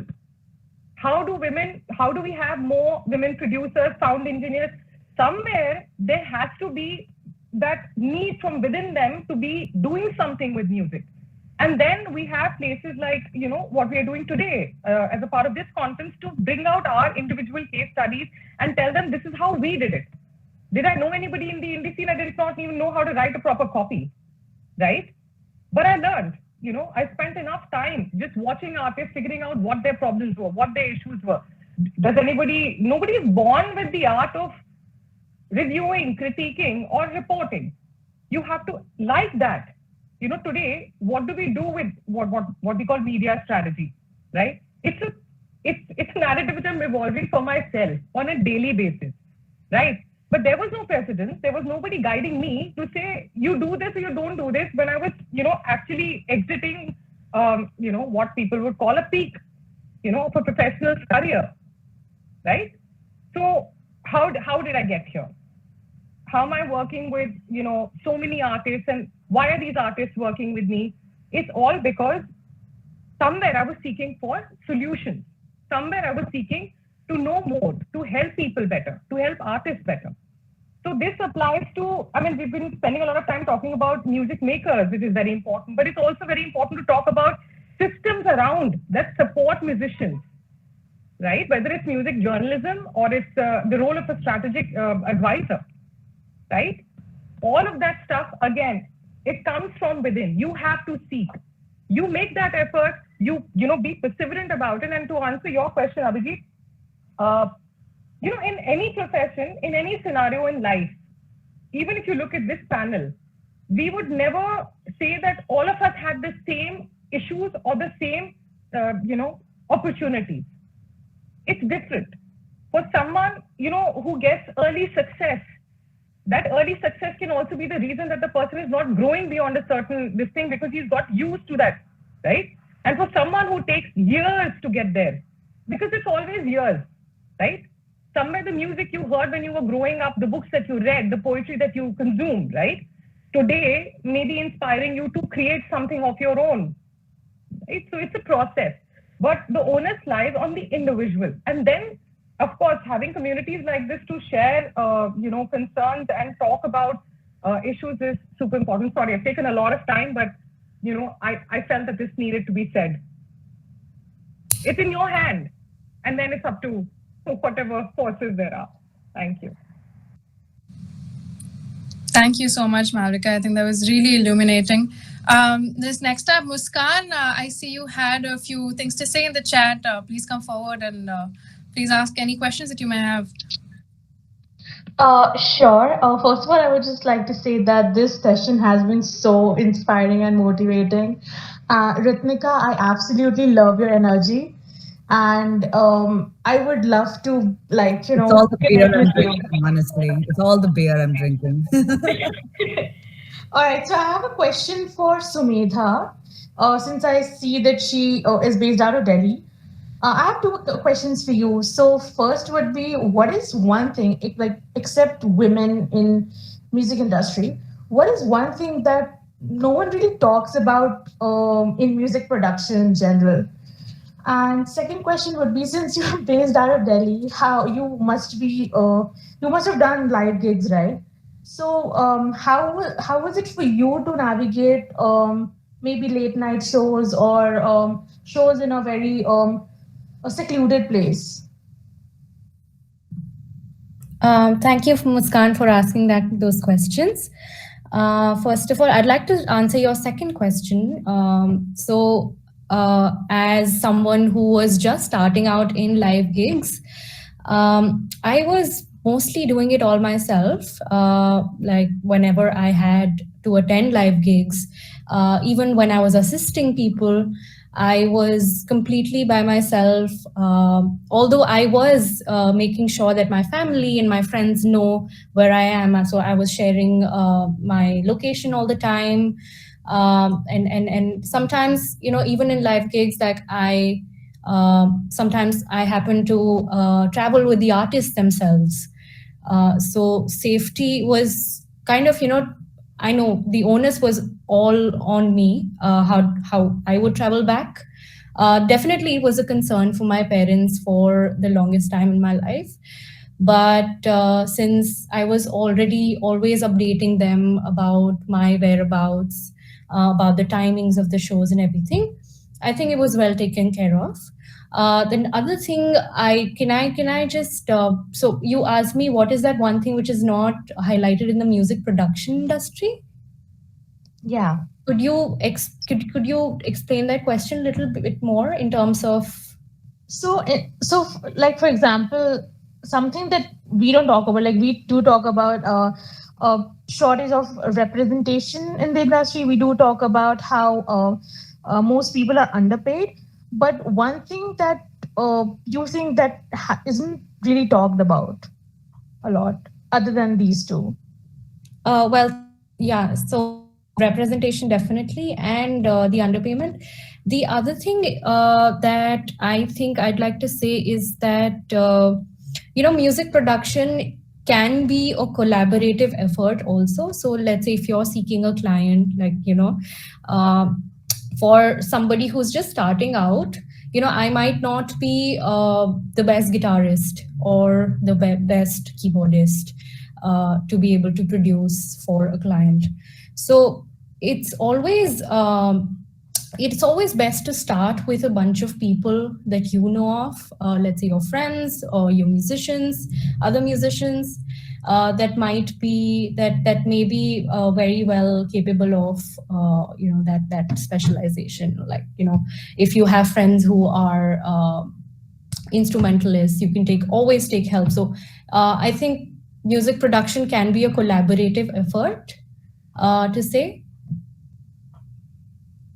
I hope that answers. Yeah, it does. All right. Thank you so much, Sumedha and Muskan. I think that was really enlightening. Does anybody else in the audience have any questions or comments before we draw the session to a close? Hi, I'd like to speak. I'm Muskan. Well, I'm a student. I'm from Manipal as well. and I am here representing Chords and Co. It's a student club, music club in Manipal. But I'm not a musician, and I write content for the club, uh, and and it's very like I love listening to music. Honestly, as a ever since everyone does, but it just feels like a special attachment. So I joined Chords and Code to be close to the musical scenario of how things work and everything. So I'm in the management committee. We haven't had a chance to like organize gigs as such for now because of the pandemic and everything. But I have talked to people who are my seniors and everything, and they have their experiences, and it's honestly I think a much better like when it comes to representation and women and everything when in the college scenario because everyone's students, and it's also that there are a fewer women because we are an engineering college, and regarding that there's just less women in general in the college. So keeping that in mind, but still there's a nice representation of when it comes to gigs, and we have our clubs to help us when we even like our clubs help us to even if you're a non-musician and you're willing to learn, and it just inspired me so much. I got a ukulele and I started learning for because I just wanted to because of how the community is there, and so I think that that really matters of because if you're starting out and I'm from Patna, so Patna is not a big town or anything.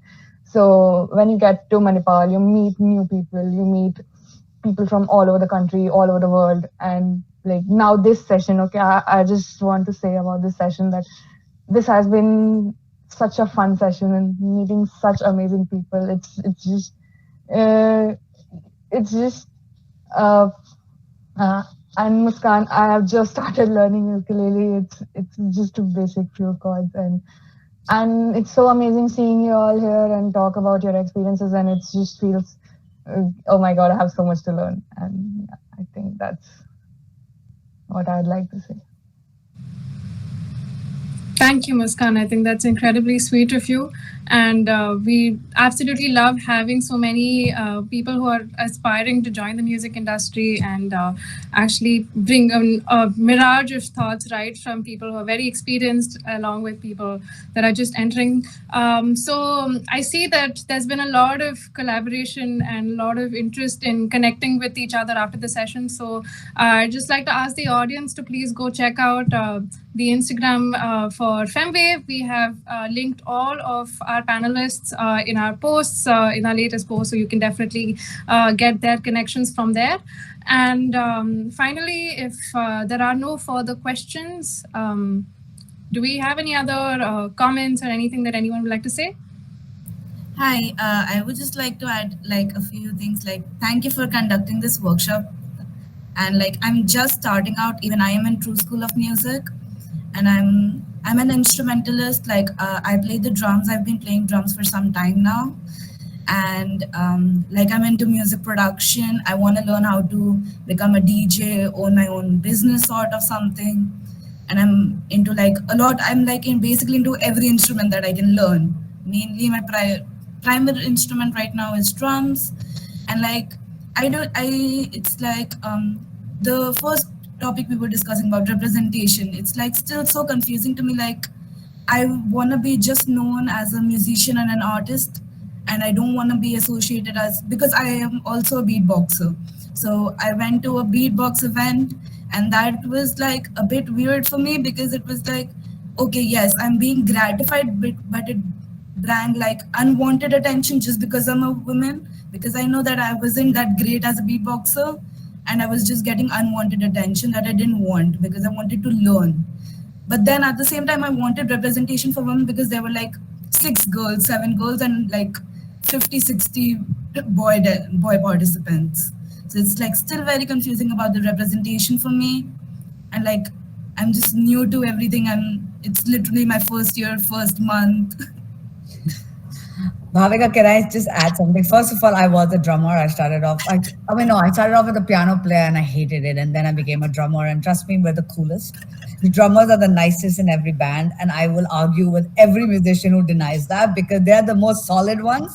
Normally, when I used to tour with bands, I would always share the room with the drummer because they were the most decent, sida sada, normal, reliable, because it's their job to keep the beat, which means it's their job to take care of the band, you know. So I'm telling you, some of my closest friends are drummers, you know, so that is the first thing. Like every band I've managed, the drummer has been my closest friend, you know, it's just because they're just the most solid. But what I want to say is like, you know, you're going to hear a lot of different viewpoints, right? And you have to figure out what works for you. Everyone's journey is different, and I keep saying that, you know. And I think Malvika, Vasundhara, and I, we have come from a very different generation, all right. And for us, it wasn't about people coming together and giving us opportunity. It was us being like, screw you. I mean, I'm trying to maintain not abusing, and be like, you know, we're not, we don't care whether woman, man, whatever. We're gonna do our own shit, and whether you like it or not, too bad. You know, we had to do that because we didn't have any other choice. You know, and now we've reached a place where we want other women to be like that because we're like, dude, we did it, you can do it. And I guess it comes from a place of ego, which probably isn't good, but you know, it's because we've been through it, you know. But you have a lot more resources. So yes, you will find opportunities where you're like, damn, I'm a woman, and people are, you know, being like, oh, you're a woman beatboxer, blah, blah, blah. And at the same time, you're like, but I also want to be there. It doesn't matter if I'm a woman because I want to be as good as all these other guys. I'm going to blow them out of the water. You know what I mean? You have to find that balance, you know. And I feel, and I'm not talking about sex at all, by the way, guys, but as a woman, we also have a lot of advantages that we don't talk about. Okay, I have run festivals where things have turned out really bad. Like I ran Zero Music Festival for 2 years. The third year, I was threatened for my life by the locals. They told me if Ritnika comes down, we are gonna kill her. Like, and these people carry like full-on knives and walk around and like they're crazy. Why? How dare a woman come and tell us what to do? No, I'm the festival director. I have to tell them what to do because I have to make the festival run. I didn't go back. So that particular festival that I had to finish, I would tell the guys working for me what to do, and they would tell the other team what to do, right? Did I like it? No. But did I be like, oh my God, fuck it. You know, there you go, abused. I was like, who cares? You know, next time it'll be different. So then I started working with people who, you know, where I was appreciated, right? With the current job I'm my own boss. And yes, in the beginning, I faced people being slimy and shady and whatever. Let me tell you, I know we're in a fireside chat and we had to share stories. Let me tell you this. I guess I can take names because the guy doesn't even exist. So basically, I went to meet Shire Funk because I wanted to manage them. And Vishal Dadlani came along for a chat. That time, Pentagram was with OML. And I had just come back to the country. I was managing Jalebi Cartel. I had no idea who the fuck Vishal was because I don't really watch Bollywood much. And I had no clue. Like, honestly, I didn't know he was Vishal Shekhar and all that crap. And I was having a chat with Shire and Funk and, you know, I signed them. And then Vishal was like, look, I want to know what you can offer as a manager because we're not happy with our current management, which was OML at that time. I had no idea who he was. So I was very straight up like, look, I don't manage artists I've not seen live. Right? Guy, girl, I don't care. I want to see you live. And if I like what you do, then we can talk about it. Now, I had no idea he was this big Bollywood hotshot person, right? I had no clue. Nothing happened after that. But a month later, all Bombay music industry people were telling me this story about how Ritnika flashed her boobs to Vishal to get them to get Pentagram to sign to her company. Now, as a woman, what are they going to attack? I have a master's in music business. I am smarter than all these assholes, right? So what are they going to say about me? They're going to pick on the woman's side, right? That's what they did. Now, how did I react? I was like, oh my God, you know, whatever. You know what my reaction was? Honey, I got great boobs. If I had flashed him, he would be on my roster. And then it died down because they knew they couldn't mess with me on that front. Now, that is just, I'm not saying it was pleasant. Of course not. But it's how you tackle it as well, right?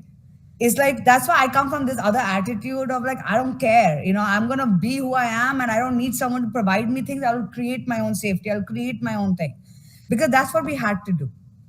Right? So this shit happens. But at the end, like, I could have been like, oh my God, they're saying this about me, and how could I, or I could be like, honey, great boobs. If I would have gotten him if I showed him my boobs, make a joke of it and be done with it. Like, and then they shut up. And I know who spread it. OML spread it. I know Vijay. I know where it came from, because it was worried. They were worried that I was trying to poach an artist, which I wasn't. But what can they say? Oh, Ritnika doesn't know what she's talking about. Of course I do. I know my business. I know what I'm doing. And eventually, the more you're at it, now you would not hear anyone say shit like this about me, or Malvika, or Vasudha, because they wouldn't dare. It wouldn't even come up. We don't get attacked on that kind of shit. We may get attacked on, she's a bitch, or we don't like her, or whatever crap. But we're not going to get attacked on being a woman. That won't happen. So you just have to find what works for you and keep at it. Eventually, you will make your mark, But you can't let people like sway you, and you can't let things like this make you be afraid. Like I said, have your friends, have your people. Samrat and I have worked together for many, many years. He is one of my people. Like, he's the guy. He is one of my people. If there's an issue, Samrat's got my back. You got to have, guy, girl, whatever. You got to have people who have your back. Malvika, Vasundhara, I've known them for years. Anytime I have anything, I just call Malvika. I'm like, you're handling it. I don't, because I've known her since 2007. Like, you have your posse, you make your little team. It doesn't have to be just women. It doesn't just have to be whatever. You figure out who works for, and there are good people in this industry who support each other. They will. There's one particular thing I'd like to add to Bhavika, which is that since you mentioned that you do quite a few different, diverse things, right from playing an instrument as well as being a beatboxer, I would say that it would be also very crucial if you did like a little analysis of what is it that you're really good at. I'm not trying to tell you or trying to tell anybody to say that you should only do one thing or maybe two, So like there is a little, like a personal examination one can do. It's called the SWOT. And if you just spend 1 or 2 days trying to do it, you will see which places your faculties work the best and which other places need more help or more collaboration or more outside help. That's it. Yeah, as an artist, all of you should do a SWOT analysis, which is your strengths, weaknesses, threats, opportunities. I teach that in my music business course. You all need to do that, because then you know how to tackle whatever field you're in, and where you need help and where you don't need help, basically. Yeah, and Bhavika, Abhijit, and all the others who are here from TSM and other schools, apart from the fact that, we want to chill out and not be in a hurry, we need to have the courage to say no to an opportunity. We are hungry for opportunities, but often there are opportunities that turn up that are not correct for us. I am going to share, because we're not doing fireside chat, I'm going to share a couple of stories very, very quickly, right? When you start out as niche, they will say, "Tumhari tarah koi nahi hai, tumhara kuch nahi hone wala." Huh? If you start out commercial, they're like, "There are too many of you, tera kuch nahi hone wala." Okay? And so the same narrative is inverted and reversed in order to kind of, and you cannot succumb to that. Okay? So people use that narrative to then get a better deal from you. Right? And that better deal might be monetarily in terms of your booking terms, but maybe in many, many other ways. So what I mean to say is that we need to be very comfortable saying, this is not sitting well with me. I'm not going to do it because I'm so sure that this world has opportunity. If you realize there's opportunity, you will seek it, you will find it. Your mind will be open to even noticing it. Number 2, I have singers that I have grown, who have grown well. And one of my students was told, she was supposed to get this mall gig, yeah, to do this spotlight performance. They said, "You're too broad." They wanted to tell her, "You're too fat." They said, "You're too broad, can't, sorry, you're singing great." She was the best of the lot. Didn't take her on, right? another very, very beautiful young, amazing singer that I worked with. They go to Hard Rock Cafe. I'm very angry with that venue, so I'm naming them. She turned up at the venue for sound check. They said, "Is this what you're wearing?" And then they said, "Hey, you don't look quite like your pics." Okay, and I think the next time they got somebody else who had another kind of picture. Now the thing is, I don't play there. I haven't played there in years. I've probably played one or two things which are not my gigs because I do not like certain policies they have towards artists themselves. What the hell is a half starter? You got to go hungry. I'm on a day that I'm not performing, I am their clientele. I go and I pay the full bill and I eat. Who the hell are you to tell me that I'm going to get half a starter because I'm an artist? So the thing is, to come back to the point, be happy to let go of opportunities that do not recognize you while you're also building your skill and becoming a very valuable artist. Because if you haven't done that very important evaluation phase and figured out where you fit correctly at this moment in your life, you're not valuable enough for them, and they're going to continue to say, "Okay, you lost the gig," and then you feel like shit inside, right? So internal resources in this the resource to be able to say no and say, "Okay, if people say I'm not going to pay you enough, I'm going to say, okay, I'll come back to you or I'll work with you when you have the budget." Not like, "Nahi, please, I need this opportunity. Yaar, main to kuch bhi kar dungi for this." Okay, no matter how snaz it looks. And build your community, Bhavika, because your community is your protection. This is not necessarily only a female community, which is also what we need, but the musicians community is predominantly clean. And you want to lean into that community, not only to have people who are helping you with the self-evaluation and growth, but a social,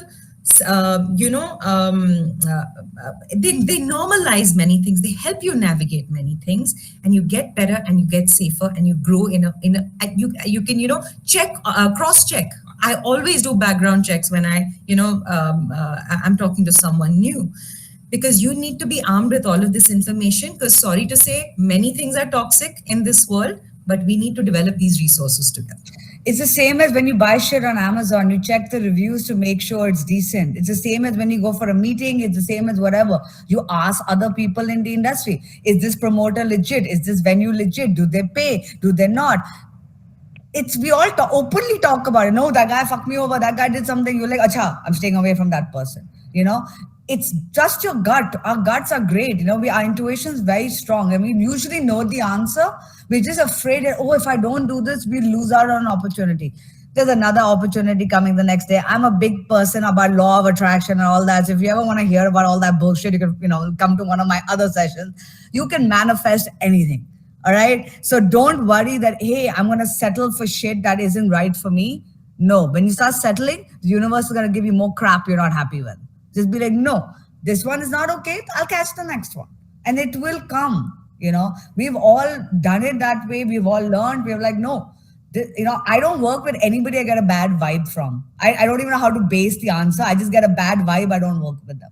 So, I've had people give me, be like, oh, we'll do this project. I'm like, no, I get a bad vibe from you. That's it. There's no other answer. I'd rather be broke, but I don't want to work with someone I get a bad vibe from. Because there is nobody. I don't have men partners or whatever protecting me. I do it all on my own. So I have to be like, trust my gut. So trust your gut. Your gut knows. We all know. We have that thing. We just have to trust it. Also, something to just carry forward what everyone has been saying through a completely sort of a different viewpoint. It's very important to have community in every respect to get out there. But in the absence of an actual nurturing sense of community coming together, you should hold yourself back and you should make enough effort to insulate yourself. To give you an example, this incident happened with me, I think, fairly later in my career, later in my life, say 20 years of my working career. And there was, one fellow who misbehaved and crossed the line and whatever. Now, in that case, I spoke to a few people, okay? And I asked them, about I spoke to them about what I was feeling. You'll be surprised to know that the kind of openness and the kind of support I got from the men, right? And very few women. It was shocking because every woman, even if you want to support other women and whatever, is coming from a different viewpoint, coming from a different place. It was toxic. So the men, on the other hand, heard me out patiently. And they heard me out say this whole Me Too, the situation is going in 10,000 different circles, right? And everybody has their own take on it. And there's no way for us to know till the time somebody goes and takes a legal recourse of how this happens. And for me, it wasn't that big an incident, but it was an incident nevertheless. The men were, they were completely open-minded. They were supportive. They listened in. They asked me, Malvika, what are you comfortable in doing? I did not want to make a public spectacle out of it. That's my choice, right? And because I deal with, the realm of reputation and deal with the realm of media and communication, I know what I was wanting to do and the message I was wanting to send would go nowhere because all the halla that will come along with it, right? But it was not like, say, except for like 2-3 women, some of them are on this panel today. Everybody else was they had their own agenda and they wanted me to take a certain step. Because no, this is what we are doing. Don't spare anybody. Go all out, do completely go ballistic. But what is the reason? How are you going to address the problem? In that blitzkrieg of information and people talking nonsense and you losing the complete narrative of why you're doing this. What was my idea? I didn't want another young, impressionable woman. I have got years on me. But there are other young, impressionable women who could be scarred by it. So I'm saying the takeaway from this is even if you, for example, right now the community is building. This is a great platform. And I'm glad that someone's taken the step and, we're all this panel together and we're discussing all these things. Even if you don't, for example, have that, right? Empower yourself. How do you empower yourself? Now that is unique to every person right here on this chat, right? I may do it differently. Samrat may do it differently. Ritnika, Ananya, Abhijit, Bhavika, everyone would have their own stories, right? So don't let it become a crutch. Oh, I don't have a safety net. So then what? Nahi hai to nahi hai to hai. It's something you have to learn to navigate in life for anything that you do. It's your personal life, it's your professional life. So I'm saying I'm very happy, but that women can come together and help other women to come further. But let's not wear these lenses by demarcating spaces and genders, make it open. I'm very happy that we're even speaking to Abhijit. Now, technically, this is a women's oriented, women in music, women day, whatever. But why can't he ask his question? I'm glad. This is inclusivity, right?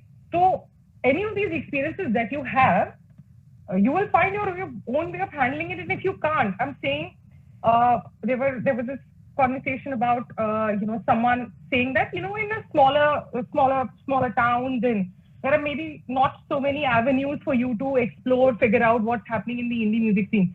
Don't restrict yourself to indie music scene. Picnic के concerts तो होते होंगे, कोई classical concerts, folk concerts, कुछ तो होता होगा. Make your effort, go there, see what is happening, meet the women and the men performing there also. Meet the organizers there also. So basically, principle is the same. Performing arts, right? आप किसी से भी पूछ सकते हैं. आप एक Kathak dancer से भी पूछ सकते हैं, right? And you can ask a musician also. You have to go and learn the ropes yourself. It comes back to seeking and research. So that's something I really wanted to share. Don't let anything hold you back. Thank you. Thank you so much, Malvika, and thank you everyone for taking the time to be here today. This has been a wonderful session. Our minds are illuminated and our hearts are full. I hope we get to do a lot of great work together in the coming months and years. I'm very proud of what each one of us here is representing and the message that we're sending out. Thank you so much for your time and your views on this matter, and thank you for helping the next generation diversify the music industry. With that, we draw this session to a close. See you all soon. Thank you so much. Thank you, Ananya, for having us. I just want to say quickly that if any of the artists on this panel want to release music and need any help, any discounts, etc., all that fun stuff, just contact Ananya and she can get you in touch with me.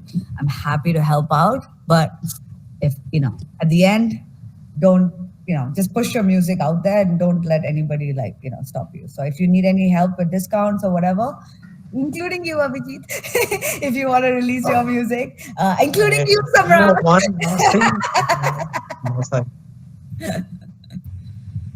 One little last thing I can add from my side.